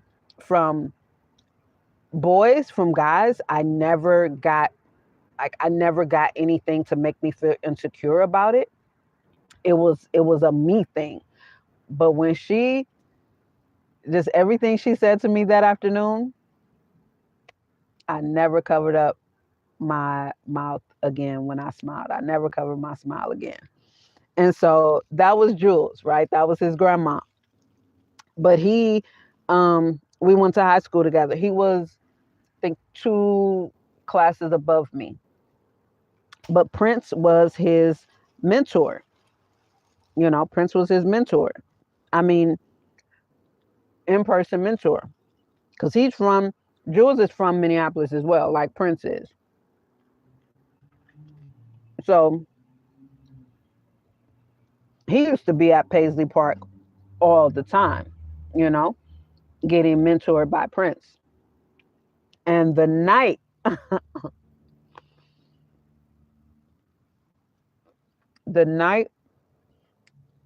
Prince tested me. Y'all, I thought I was going to pass out. I thought I was going to pass out. I swear.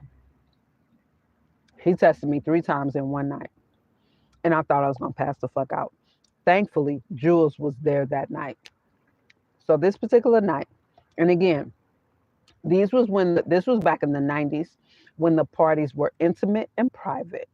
They were not blasted out to the world. Anybody couldn't come. They were private. And he was playing. It was a jam. Oh, it was a whole fucking jam session. Do you hear me? For hours. For hours.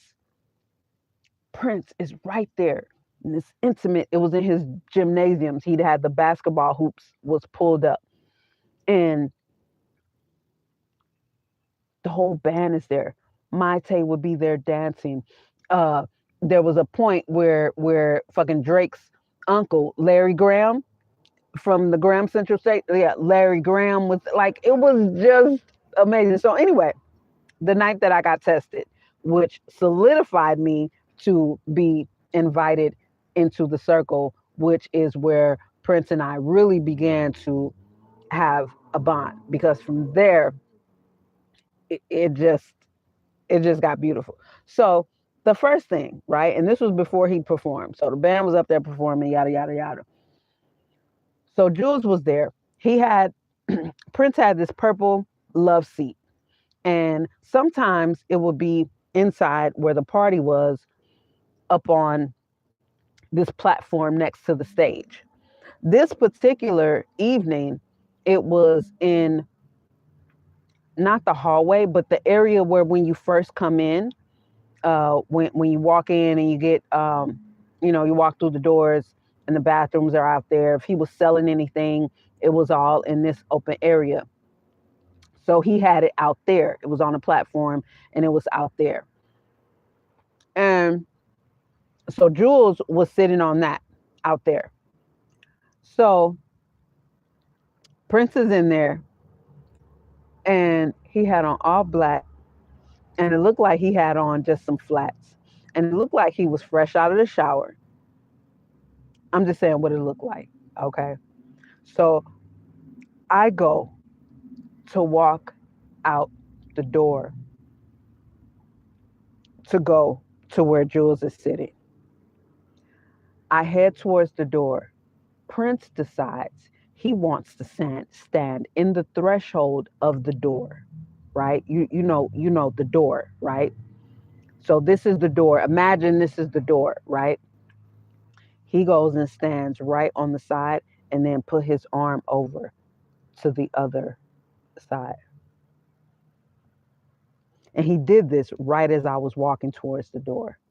So I did a brief pause, which to me, I'm sure it felt like forever, but it wasn't, because I didn't want to look like, but I was fucking stunned. So I see him do this. My heart, oh God, my heart is fluttering now, but I see him do this. So I had to just get all my composure. And then he's got this smirk on his face. He's got this smirk on his face. Like, what you gonna do? How you gonna act?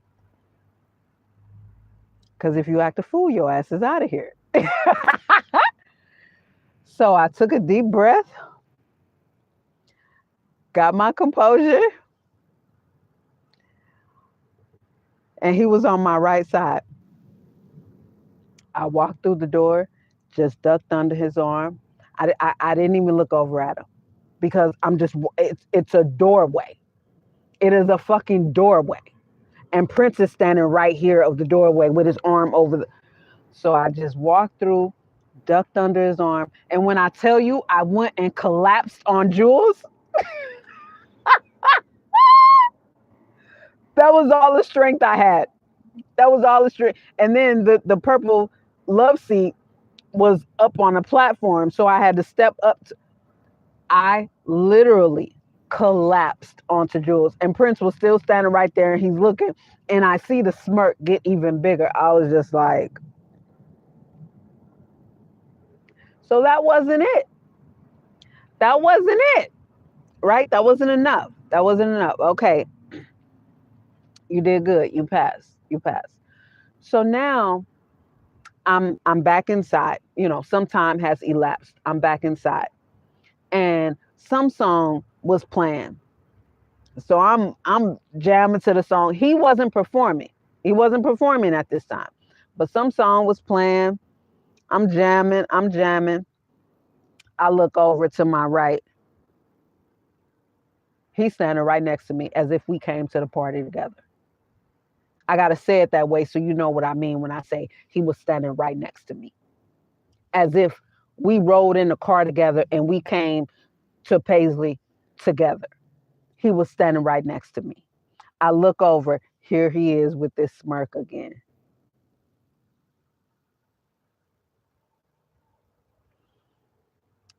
Y'all, when I tell y'all, I just started moving so motherfucking fast. I don't even know if I was on beat, but it was just energy flowing through me. And again, I peaked. So I started working on my peripheral vision when I was 13. So I got some hella peripheral. So I didn't want to, but he does too. So he's standing right next to me. So I'm looking, and I did like this, like I just, cause I'm like, oh my God.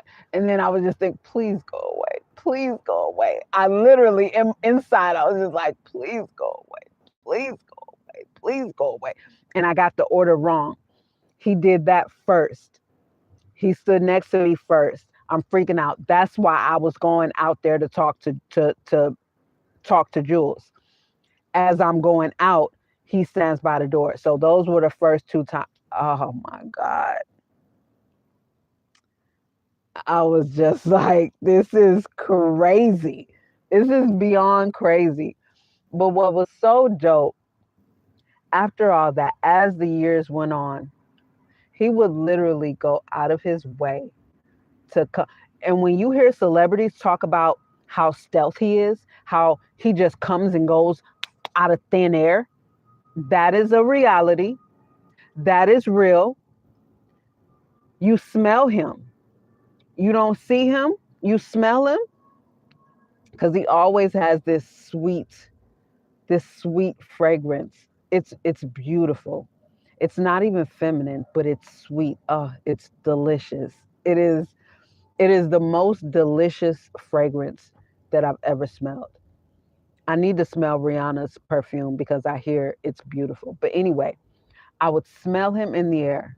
I would smell him. I'm like, he's in here, right? It's a big ass space. But he just appears out of nowhere.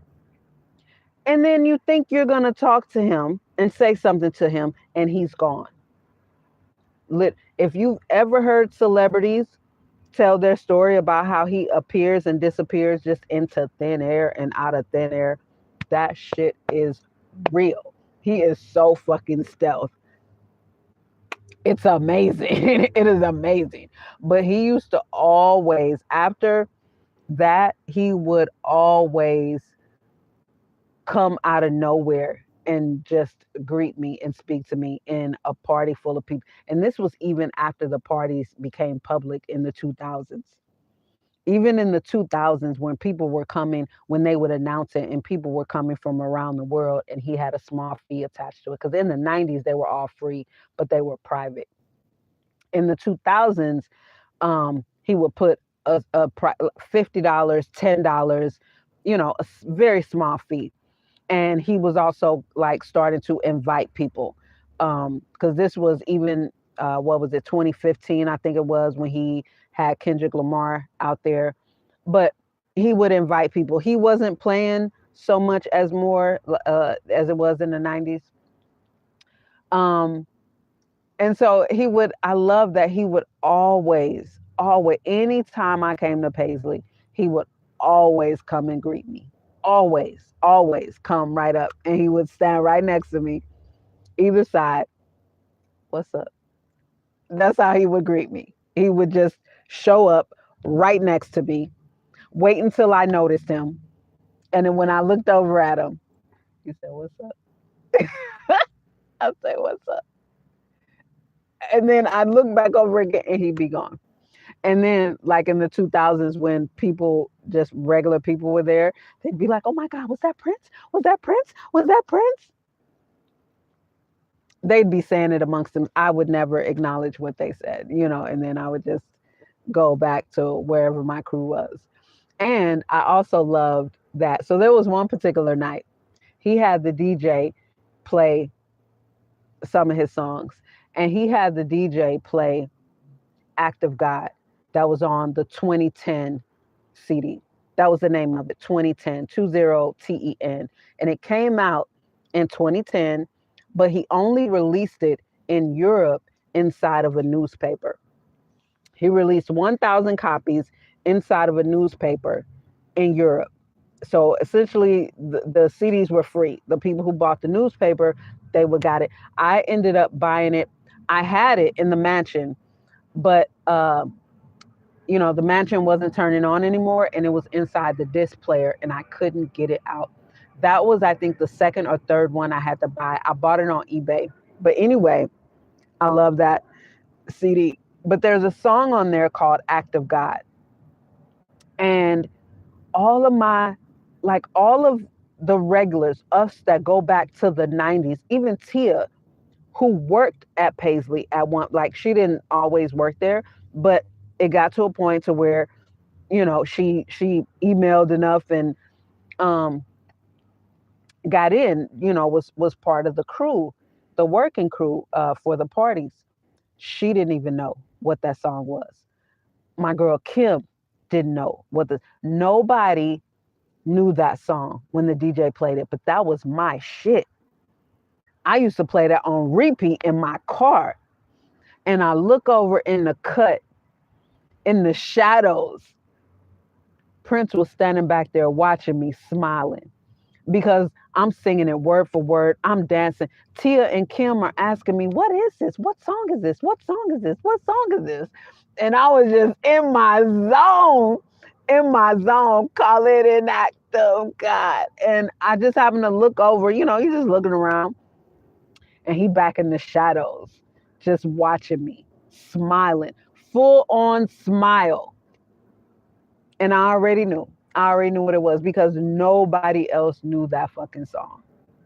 No, 20-year regulars. We go back 20 years. Are you serious, Tia? Tia, you don't know this song? But I had to go out of my way to get the 2010 CD. Because it was not released in the US at all. It was never released in the US. And I had to get it twice. I don't know what happened to the first one that I had, but whatever happened. Oh, it was in my vehicle that I had when I was married that I ended up crashing that vehicle. It was in that CD changer. And I had to get it again. Yep. That's what happened to it. So, yeah. Anyway, I could share Prince moments from now until who knows? Who knows? Because, yeah, that was my. Oh, and then when he would come into Bunkers was a little hole in the wall. So that's where some of the former MPG band members would play. They had was a cover band there. That was a spot. Monday nights. Monday nights was a spot. That was a spot. It's called Bunkers. And so when Prince would show up there, that was always dope. That was always dope, especially when he would grab the bass, and he played a bass from G sharp. Yeah, yeah, it was a lovely time. It was a lovely time, and there are moments that I will never forget. I'll never forget priceless moments in my life, and yeah, I won't ever forget.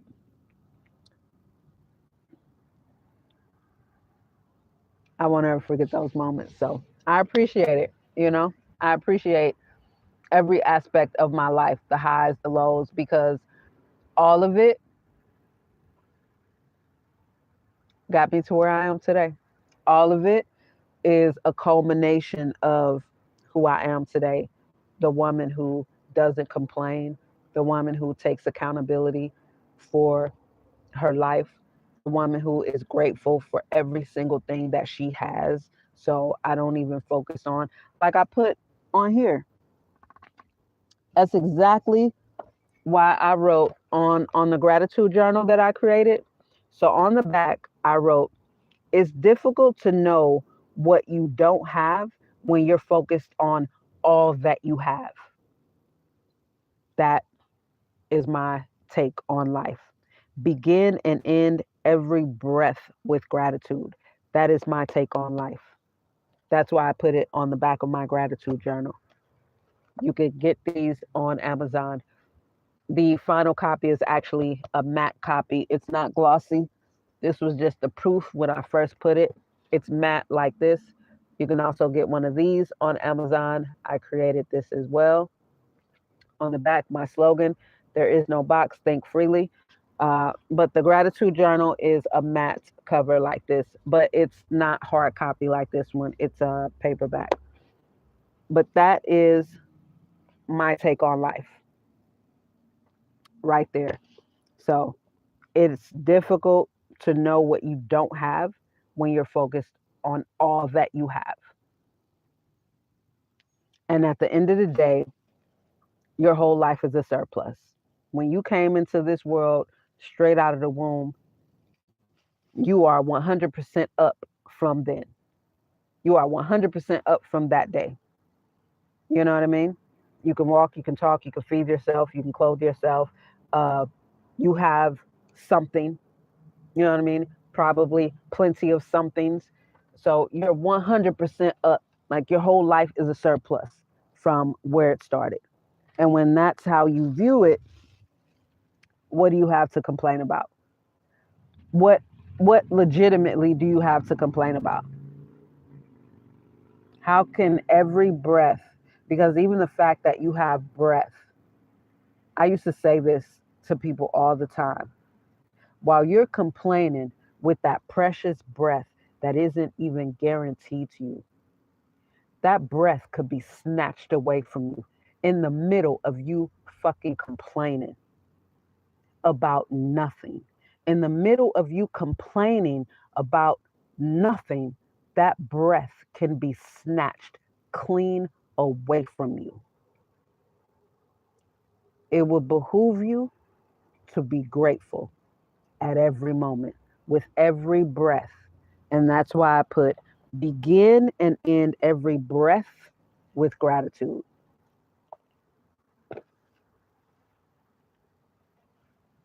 That's why I put that right there. That is my take on life, period. So the highs, the lows, it all it all got me to where I am. I wouldn't change anything. I wouldn't change um any experience that I've had. I don't have any regrets as far as uh anything, because who's to say if I were to do anything over, I would make a better choice? Who's to say? Who's to say? Because the most ideal situation is however it turned out that got me here right now. You know what I mean? That's the most ideal situation. Like it turned out how it turned out, and I'm grateful for every single situation, for every single thing that I've experienced, for everything that I've been to. Because for me, from a young person to even my 20s, I've always looked at me in every situation. So going way back, I've always learned from my mistakes and my shortcomings because I was never a finger pointer and a blamer. You know, I've had very, very low moments. Yes, again, my 20s were tumultuous. Life was a big challenge for me. I didn't get through it by blaming people. I didn't get through it by pointing fingers. I didn't get through it that way. I didn't get through it by saying everything was everybody else's fault. I got through it by looking at me and not making the same mistakes over and over and over and over and over again. I got through it by looking at me and learning from what the fuck I was doing, where I was fucking up, where I was making horrible decisions, where I was not following my instincts. That's how I got through it. And that's how I haven't repeated the same mistakes over and over and over and over again. Because I only look at me. That's the only one I can make do anything. I can't make anybody else do anything. Nobody else. From my kids to anybody else. I can only make me do what it is. And that's the thing. I make me do it. What Eminem say? I make me do what I put my mind to. I make me do it. I don't just feel pity and take pity on myself and feel sorry for myself and say, woe is me, maybe somebody else will do it. No, nobody else is going to do it. Nobody else is going to do it. And I had to tell my kids that no matter how much I want it for you, I can't do it for you. I can want all the best of everything for you. Unless you want it for yourself and you put in the work, you make the changes, you make the necessary proper decisions. Who gives a shit about what I want for you? You don't. You don't care about what I want for you. It's your life to live. Your life is the result of all the decisions that you made, not me. Not me. My life is a result of the decisions that I made, not my mom, not your dad, not my grandma, not my aunties, me. And I own that. I stand on that. And I wouldn't change. I wouldn't change it. I just strive to continue to learn, to continue to grow, to continue to get better. But the blame game has never been my thing. That's never been my thing. I've even had moments in my 20s where I felt sorry for myself. Like it took me a while to appreciate and get over being ripped away from my family right after my grandma died and moved to Minnesota around people that I didn't know and everybody trying to kill me. Yeah, I felt sorry for myself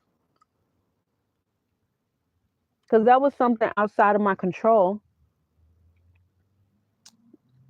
And my life just went from being beautiful and rich and lovely to horrible, horrible, horrific, cold, deadly, dangerous, fucking dangerous. And I got to where I had to acknowledge that me being angry and feeling sorry for myself is the vibration that caused some of the things to happen to me. I had to acknowledge that I had to acknowledge the part I played in some of the things that happened to me, because of the vibration that I was on, what I was putting out. Everything vibrates. What did Anita Baker say? Life has a rhythm. Life has a rhythm. Everything has a rhythm. Love has a rhythm. Everything has a rhythm. Everything is vibrating. And on every single frequency, with every vibration, there are certain things that come on those different frequencies. And I had to acknowledge the role that I played in some of the horrible things that happened to me in my life from a very young age. Yes. And I don't expect people to agree with that. They don't need to. It's my life. But that's what I acknowledge because we're creators. We are creators, period. At the end of the day, we're creators, you know? So I had to acknowledge that. But I had moments in my younger years where I felt sorry for myself. Mhm. Mhm. I sure did. And at some point it went from why me to why not me because I began to recognize my strength. I began to recognize absolutely why not me? Because this would physically kill someone else. This would mentally put someone else in an insane in an insane asylum. But me, it won't. It couldn't. It couldn't. It wasn't possible for my experiences, no matter how young, to make me insane, to make me crazy, um, or to kill me. It just wasn't possible. Like everything that I went to, I was meant to go through. I was meant to experience because of who I am, and my purpose and who I'm meant to impact. I had to experience that. So that's why me. Why not me? Why you're chosen for this. So it has to be you. It has to be you because there are others that didn't make it, that didn't survive it, and it had to be you right now in this period because there are going to be others that are going to come across your path that are going to be experiencing something, and they're going to need you. You're going to be their gateway even if you don't know it. Just you're going to be their gateway to know. You're going to be your light is going to show them that they can make it on the other side, that it's okay, that they can get through it. That's why you, because there's others that didn't make it. But you're not only going to make it, you're going to thrive. Not only that, but you're not going to speak death and ill. How you're going to help others that you may not even know. Like you won't even know the people that you've touched regarding these things, but how you're going to touch them is because they're not going to hear you speak blame, because that's what they're going to need to hear. Because what people don't realize is there are victims that that absolutely do not blame their assailant, that love their assailant. And when they hear people blame the assailant, it doesn't sink into them, it doesn't register to them. It just, if anything, makes them feel more guilty or more angry, or more angry at you, like, you know. But the fact that you are going to recognize that you are a creator, that you are a creative being, and that you control and choose every aspect from the smallest, youngest age. You're the one that is the cause of everything that happens in your experience. And that is going to register to people that it's supposed to register to. Because keep in mind, it was the people that demanded that Jesus be crucified. Okay? Let us not forget that. It was the people that demanded that he be crucified. Even Pontius Pilate was like, look, I wash my hands of this because this is an innocent man right here. But y'all say, crucify him? But this is the same man that healed your sick and walks them. Crucify him. The people, okay? The people demanded that he be crucified. So who am I, right? Although Jesus said, if you believe, you can do even greater things than I. You can do even greater things than I. It's all in the level of your belief. But the same people said, crucify him, hang him, hang him. So that just let me know I can't expect any more than that. You know? So that's what I mean when I say I'm not going to know it. But it had to be me, because those who are going to be touched by me and inspired by me, I'm not even going to know who they are. But it's going to be my light and my vibration that touches them, so that they know that you're not alone in experiencing some of the darkest moments. You know what I mean?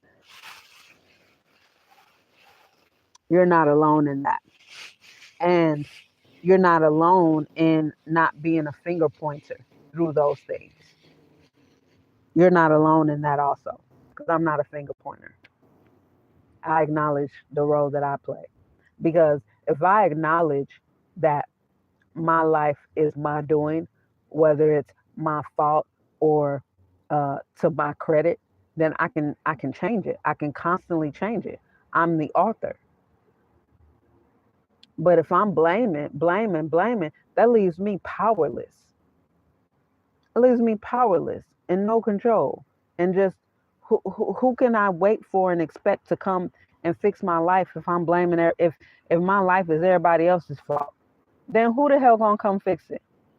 Because I mean, if they did me dirty, then that's how they want my life to be, right? So why would I give them power? And why would I expect somebody that did me dirty to come and wash me and make me clean? You the one that made me dirty. You the one that did me dirty. So like, you had the opportunity, and this is what you did with your opportunity. So what kind of fool would I be to expect you to come and now make me clean? That doesn't make sense. That doesn't make good sense. That doesn't make good sense at all, you know? So, and at the end of the day, I had to learn that I'm the one that need forgiveness. I got to forgive me. I got to forgive me, because I'm the one that was vibrating on anger. Okay, forgiving my mom is great. Forgiving her son, that's great. But I got to forgive me. You know what I mean? Because I'm the one that can do right by me. I got to forgive me for the frequency that I was on to even allow all that to happen. I got to forgive me for all the anger that was in my heart and in my gut while I was experiencing all that, even after. I got to forgive me for that. And it's not until I forgave me, truly forgave me, that I was able to, as far as my mom, that I was able to then even allow myself to move past it. That I was able to, uh, uh, it was easier to forgive myself when it came down to what her son did to me, because I first recognized where my vibration was. It was more difficult with my mother, because this was my mother, and that's where all of my self-pity was, because it was like, I'm your only daughter, like, why wouldn't you protect me? You know, I had that energy. So it was a lot harder to forgive myself when it came to my mom. I was over 25. I was in my 20s, but it wasn't until after I was 25 that I began to come into the enlightenment of forgiving myself when it came to my experience with my mom, right? But it was easy for me to forgive myself when it came to what I experienced with her son. That was easy. And it was easy because there was really no bond or attachment. You know what I mean? It was just, I saw it as wicked behavior. You know, I saw it as just wicked behavior, vile behavior from a vile person. And so I was detached. You know what I mean? It was like I was there. And so you chose to make me a victim. You chose to just take advantage because I was there, you know. And so it was easy to just look inward and say and see all of what I was vibrating, all of my energy from the anger and the confusion of my grandmother dying, and here now I am with all these fucking strangers in a whole brand new place. You know, it was easy to see where my anger is what, and my confusion is what initiated it. That's what initiated it. You know, had I not had that vibration, he probably wouldn't have done all that. He probably wouldn't have done any of that. But my initial, like, I started this, you know what I'm saying? And that was easy for me to accept because it was easy for me to see my energy. You feel me? So, well, I don't know if you feel me or not, but that was my transition through it all, you know, and that was really, really easy to do for me. It took time. Don't get me wrong. It took it took me.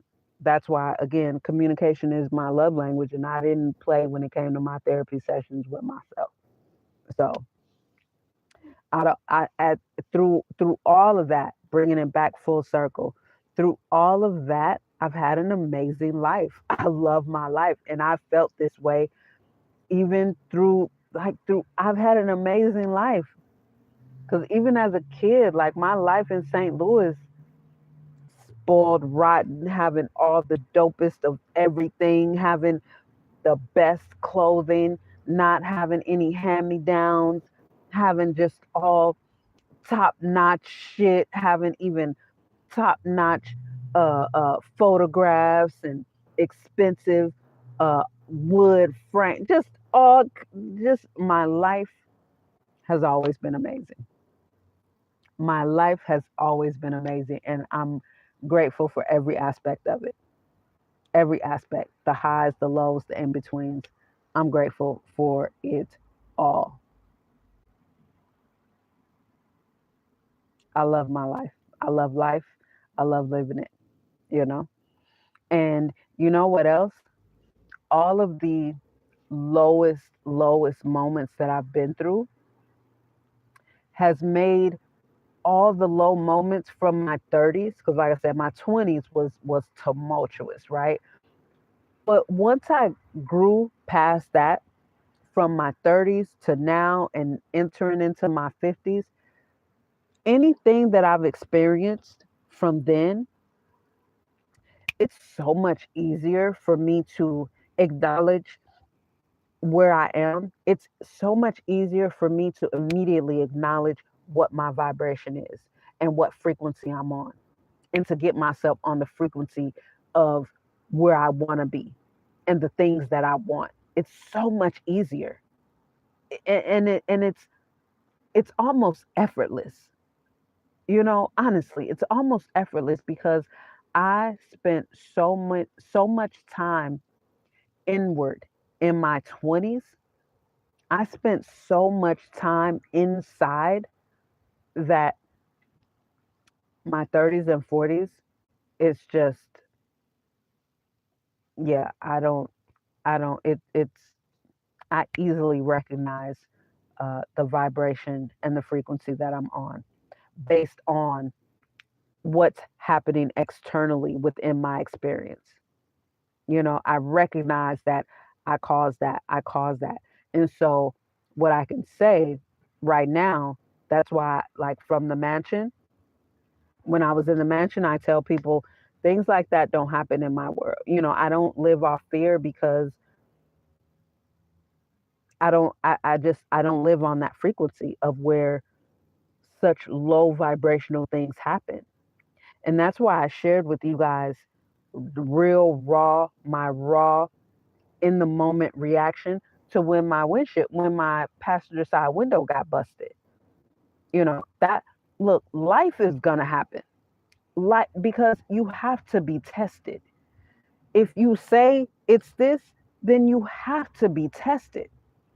And that was just me being tested. Okay, is this really, or you have to be tested, just like in school, whether it's grammar school, high school, college, you have to be tested. Once you learn,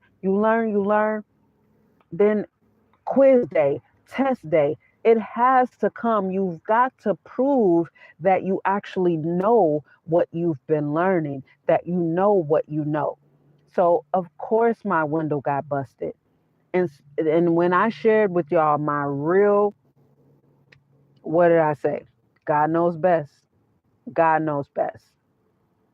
And I said, God is going to make this easy for me to get fixed. And that is exactly what happened. That is exactly what happened. And in that video, I was just like, why would somebody do this? Why would somebody do this? God knows best. That's all I can say. God knows best. I want to be a nomad. Hey, Gio. So do it. It's your life, Gio. It's your life.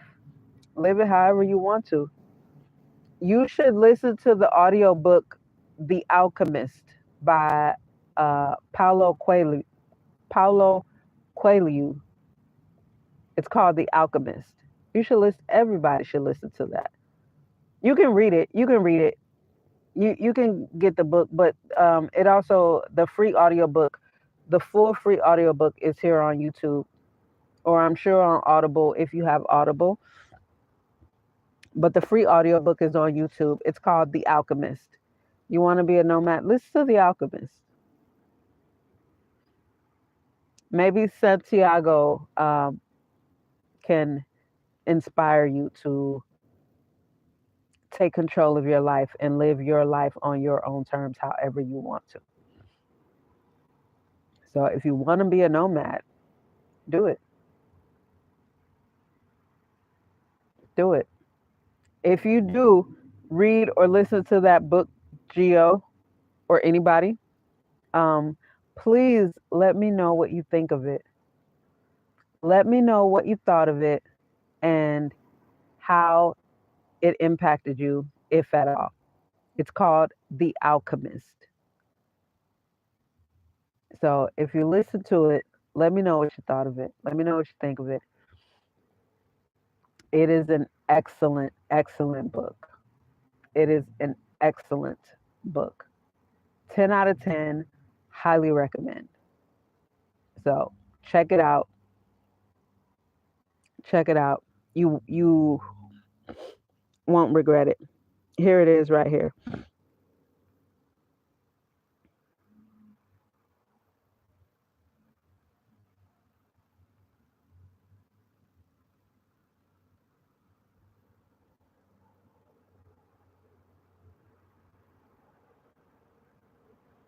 I may have his last name spelled wrong, but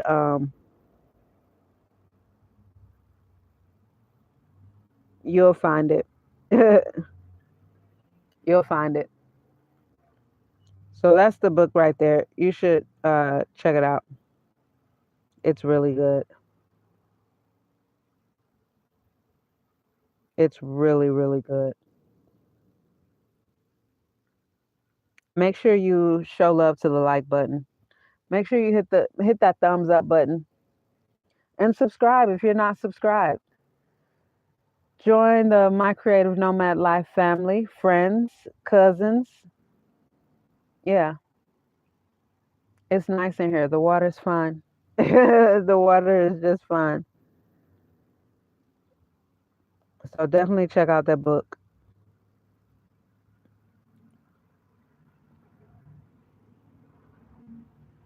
I hope y'all do. I hope somebody does. Because I really would love to know what you think of it. I really, really would love to know what you think of it.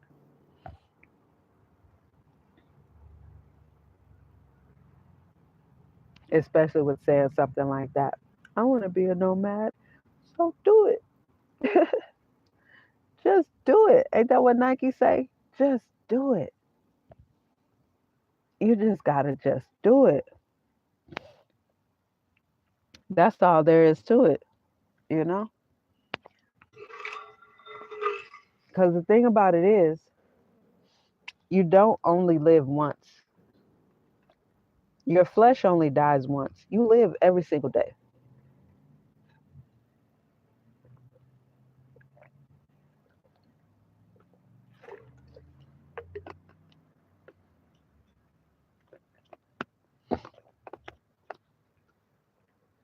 You live every single day.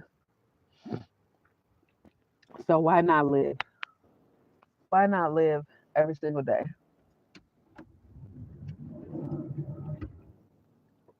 You know? So just do it. Just do it. The opportunity to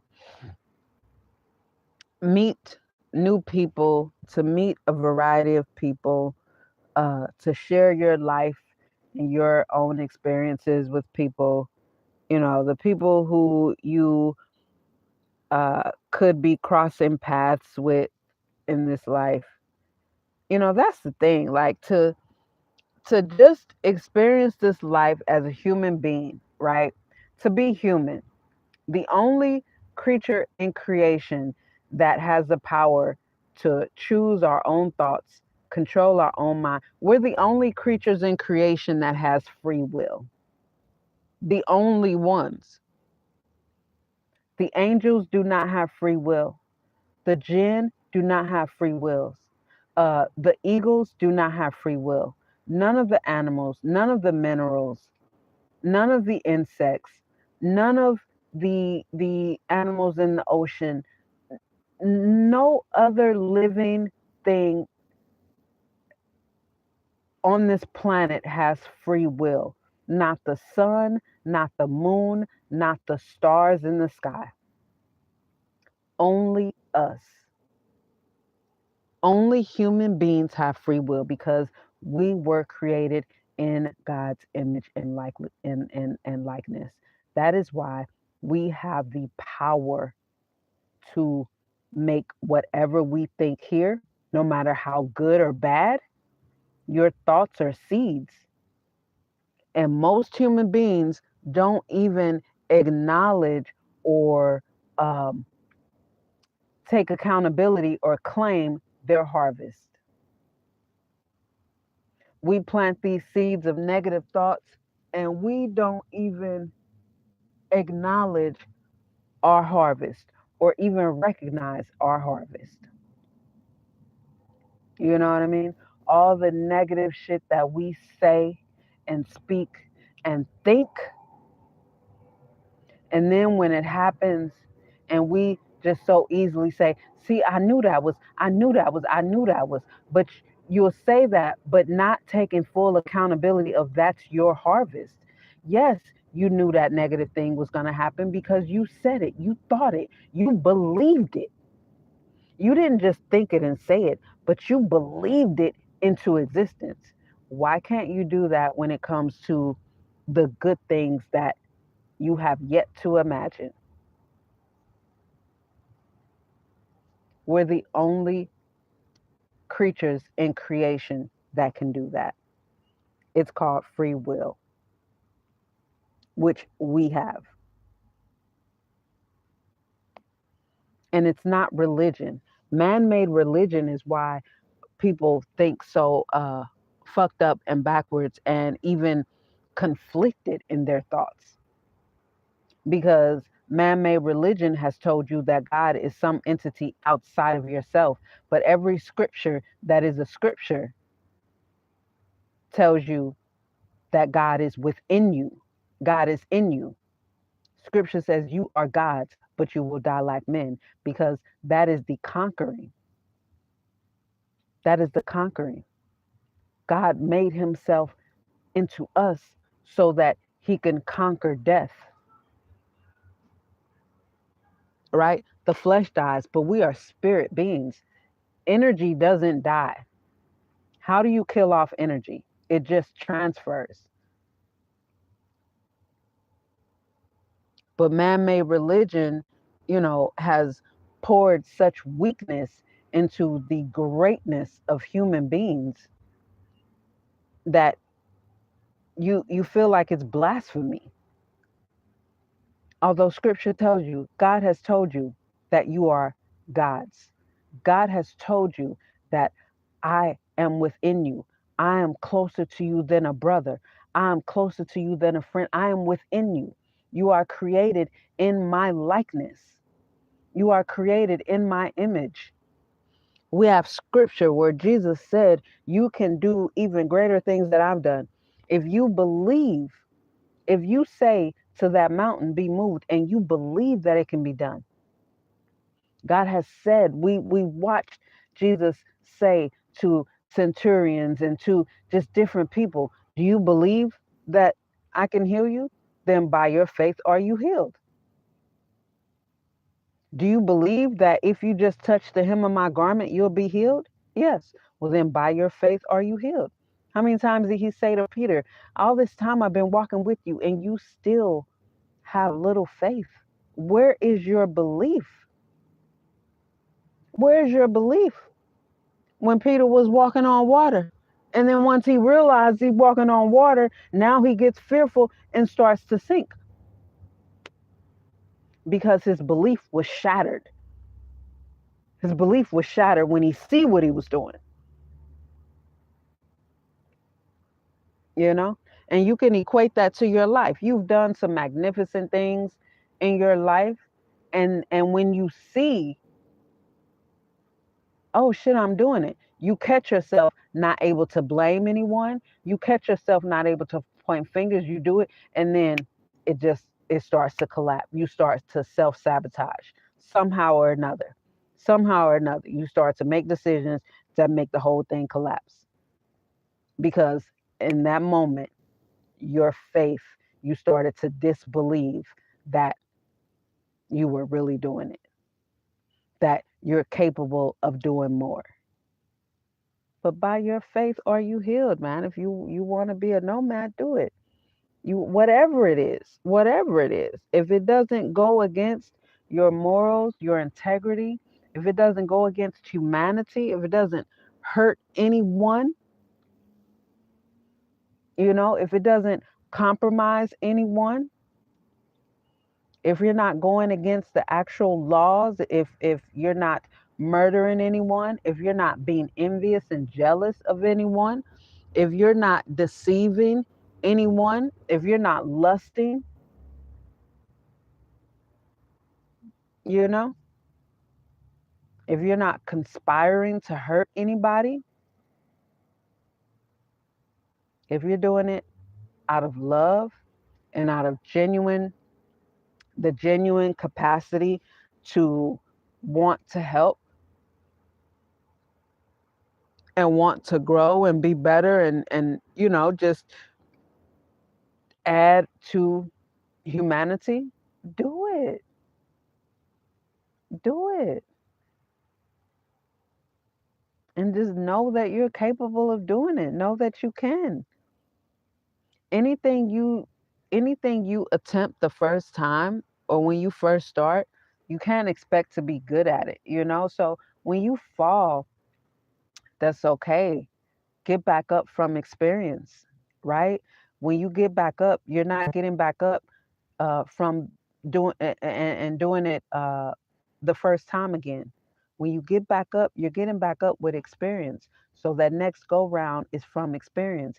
And when you fall again, because you will, get back up again from experience and go at it again. And each time, if you continue to look inward and work on what you did and what you need to do better, you'll get better. You'll constantly get better. And each time you fall, you're getting back up on a higher level. When you first try something, you're on level 0. So when you fall and get back up, you should at least get back up on level 1 or 2. You fall again, you should get back up on level 5 or level 7. You fall again, now you should be getting back up on level 12 or level 15. You fall again, you should be getting back up on level 25. You fall again, you should be getting back up on level 37, level 40. You fall again, you should be getting back up on level 60.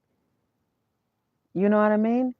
Now if you fall and you get back up on level 1 and you fall again and you get back up on level 2 and you fall again and you get back up on level 3 and you're doing too much looking outward. You're doing too much blaming. You're doing too much finger pointing. If that's how you're getting back up on levels one by one by one, you're not looking at where you fucked up. You're not looking at what you can do better. You're looking at who didn't help you. You're looking at who didn't support you. You're looking at who wasn't around, who yada yada yada yada yada. Shit you can't control. Each time you fall and get back up, you should be getting back up on higher and higher levels, multiples, because you're getting back up from experience, you know? But just know that, things take time. Things take time. Don't just enjoy the journey. Enjoy the journey. Enjoy the journey of the growth. Enjoy the journey of learning and getting better and watching yourself get better. Watching yourself do this thing. Matter of fact, the most recent Tyler the Creator interview, when he said exactly what he should have said about hip hop and some little young white kid that's just playing around. But in that interview, he talked about how he taught himself how to play piano, and he said he didn't know how to read music, so he just learned it all by ear. And the interviewer was like, that must have took a lot of patience because you just had to, listen to it and over. And Tyler said, well, patience is relative because it was something I wanted to do. So I enjoyed it. I enjoyed the process of, I said, exactly, exactly. Like I've had so many people say that to me when it comes to crocheting or any over the decades, anything that people have seen me do. And even some people ask me, and I'm like, if it's for me, if it's something I want to do, I enjoy the process. Just like my life in general, I enjoy the journey of my life. I enjoy the journey. For me, the journey is everything. And I've said this so many times on so many different of my social media platforms. For me, the journey of my life is everything to me. But hearing Tyler, the Creator, say that, and he said it so perfectly, patience is relative to the person and however it is they feel about what it is they're doing. He said, so I enjoyed the journey of learning how to play music by ear. I enjoyed the journey of spending however many hours on this thing that I was doing. It didn't seem like I was being patient or whatever the case may be. I was doing it because I wanted to do it. So yeah, I'm putting my all into doing it. Exactly. Exactly. And when you don't feel any need to microwave your life, you can enjoy the journey because you want to perfect whatever it is. Like with my crochet, I don't mind anytime I frog out my work. Like I had to acknowledge that's a part of my process as a freehand crochet designer that I actually enjoy. One of the coats that I made, this finished result was either the fourth or the fifth actual one. I think it was the fourth. I took this thing out 3 full times before that.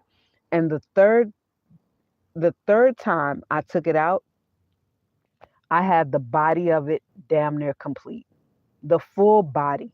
And it's done in one piece. The way I constructed it, it's done in one piece where you do the front onto the back, make a chain separate, and then do the other side, and then you put it all together from there. I had that part done. And then, like, somewhere along the lines of the front, I just wasn't satisfied with it. So I had to frog it all out. And that was my third time doing that. So this final coat that's done was my fourth time. And I'm okay with that. All of my crochet. And I had to acknowledge within myself, it never bothered me, but a lot of my things I do um, on my social media, like not on full videos, but people, I share the process with people on my social media, so they'll see so much of it being done and see me taking it out, and they'll be like, "Oh my God, you blah blah blah," and I've had to say so many times, I think I enjoy this. I think I enjoy this part of the process just as much as I enjoy crocheting. And the fact of the matter is, I do. I do. And I can even break that down. I enjoy the way the yarn feels when I'm unraveling it. I like the sound, like every aspect of frogging out my work. I don't mind it. I love it. The only part of crochet that I don't like at all is yarn tangles. Yarn tangles, I don't like at all. But when it comes to frogging out, I don't mind because, again, I'm a freehand crochet designer and I like to freehand because as I'm crocheting, the design changes in my head and I love that. So it's the journey for me. Just like Tyler, the creator, said when he was teaching himself as a young boy how to play piano. It's the journey. He didn't mind learning by ear because he didn't know how to read music. He didn't mind. I don't mind. I don't mind. I don't mind at all. Not anything. Even when I was in fashion design school, and I shared that story on one of my videos titled The Underdog. I forgot the title, but something about the underdog. But in my pattern drafting class, when I was in fashion design school, I was always the last one to get done with my patterns. I was always the last one. And at the drafting table that I worked at, one of my classmates, she was always the first. She was always not even one of the first. She was always the first one done with her pattern. And at the end of the semester, when we got our grades, I had a 97%, and Miss First to Always Get Done had a 75%.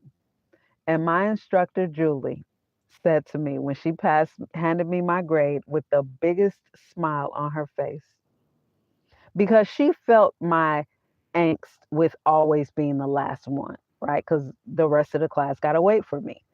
And it was the same thing in cosmetology school, the same exact thing. And when Julie handed me my grade, and when I looked at it, and I was like, "Are you serious? Are you fucking serious?" I was like, "A 97%? I got an A?" And she said, "Shalanda, it's not always the first one to get done that does the best work." And I was like, "Shit, I see," because she just got a C. And it was the same exact thing in beauty school, you know? And so the thing about it is, for me, I enjoy the journey so much. And what I'm saying to you is, don't worry about the time that it takes you to learn something or perfect something if it's something you really want to do, because once you get it and you got it, and now you put what makes you authentically and genuinely and one of one you, not one of a million, not one in a million, but one of one. When you put your one of one stamp on whatever it is that you spent your time perfecting and enjoying the journey of learning and doing, it's going to be worth it. And even no matter how much more time it takes for the marketplace or the public or whatever it may be to recognize the value in the years of work you put into, the thousands upon tens of thousands of hours that you put into this thing, it's going to be worth it. It's going to be worth it. Just whatever it is, don't stop, don't give up, don't blame, don't finger point. Just look at you and how you can be better, how you can do it better, and how you can better enjoy the process. Because the more angst you put on yourself about not being there yet, not being there yet, not being there yet, it's just going to make the time go even longer. But when you begin to enjoy the journey, now you're not even cognizant of the time. You're not even concerned about the time. Because, like I used to tell my kids, the time is going to pass anyway. You may as well enjoy it. You may as well enjoy it because the time is going to pass anyway. Like, and the worst thing you can do is try and make shortcuts when you're learning something. That's the worst thing you can do is try and take shortcuts and find, a shorter route that's always going to end up costing you more money and being the longest route you could have ever taken. Just enjoy the journey, and goddamn me, love who you are for you. Love the fact that there's only one you and relish that. Relish that. You're the only you that came out of your dad's scrotum sac that fertilized your mom's egg that came out of her womb. You're the only you that did that. You're the only you that did that. So, like, that should be something to exclaim about. That should be something to be majorly proud of. And the fact that you have ultimate control over your life and what you do in your life, and be accountable for that, and not blame anybody. Take pride in that. Take pride in that. From this day forward, if you don't already, take pride in that, because there's a lot to be said for that. Like I said earlier, your life right now is a 100% surplus from how it started at day one. You know more, you can do more, and you have more right now today than you did when you came into this world. So you're up. You're up 1,000. You know what I'm saying? Like, you're winning. You're winning. When you compare your life to how it started, not comparing it to anyone else's, none of that. When you compare your life to how your life started, you're up 1,000. More than that. I'm just saying 1,000, but you're up. You're up. You couldn't do shit when you got here. You couldn't do anything, and you didn't have anything but what someone else provided for you. You didn't have shit. You couldn't do anything. Now you can do whatever, including control your own thoughts. And it's all up to you. You are winning. You are 1,000% winning.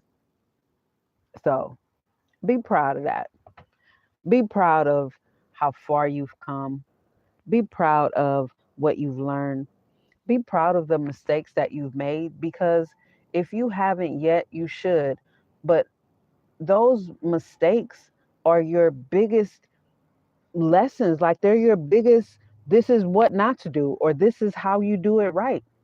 It all depends on how you're looking at it. Perspective. Like I told my son, Life is 100% perspective. What if you have a negative perspective, a down, a dark, a bleak, a woe is me perspective? Life is going to suck. Life is going to suck for you. If you have a winning, a positive, a bright, a light, there's always a silver lining perspective, life is going to be amazing. No matter what happens externally outside of your control, your perspective is always going to be, this is happening to my benefit. This is happening for me. So let me look at what I can do. What can I do better? How can I use this? Like, life is always going to be amazing when your perspective is, it's all in my control and it's happening for me. Whatever's outside of my control is outside of my control, but it's happening to benefit me. The things that happen outside of my control that affect my life, that are on my life's journey, that are on my life's path, they're happening to benefit me. I need to know how to step on these boulders to get to the next level. Now, if you run into these boulders without jumping and you fall and bust your shins and bust your grill and smack your forehead and you do this over and over again, at some point you got to learn to jump over these motherfucking boulders. Like, how many times you got to run into these boulders and bust your shins before you realize, jump, goddammit, jump? Or how many times uh shit gotta come swinging from the sky before you realize, duck? This isn't trying to knock my head off, it's trying to make me more agile and resilient. Okay, duck. But if you just let this shit come and smack you up across your head and knock you out and give you a concussion over and over and over again, you can't blame that thing. Because this thing come all the time and you haven't learned to duck yet. Who you blaming? Who you blaming? You know? So things that happen outside of your control are still to benefit you. It's all about perspective.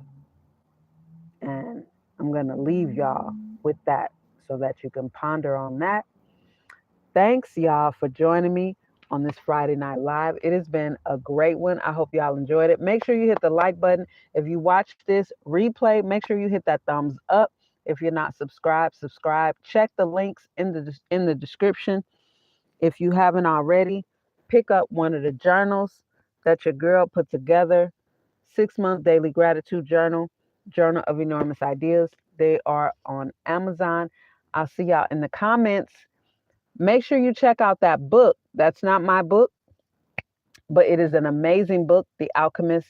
The free audio book is here on YouTube. So just type in the search, The Alchemist full audio book, and you'll find it. If you listen to that book or read the actual book, please come back to my channel. Let me know how you enjoyed it. I would love to hear from you. But listen to the audio book, all right? And I will see y'all in my next video, on my next live, and in the comments. Peace, y'all.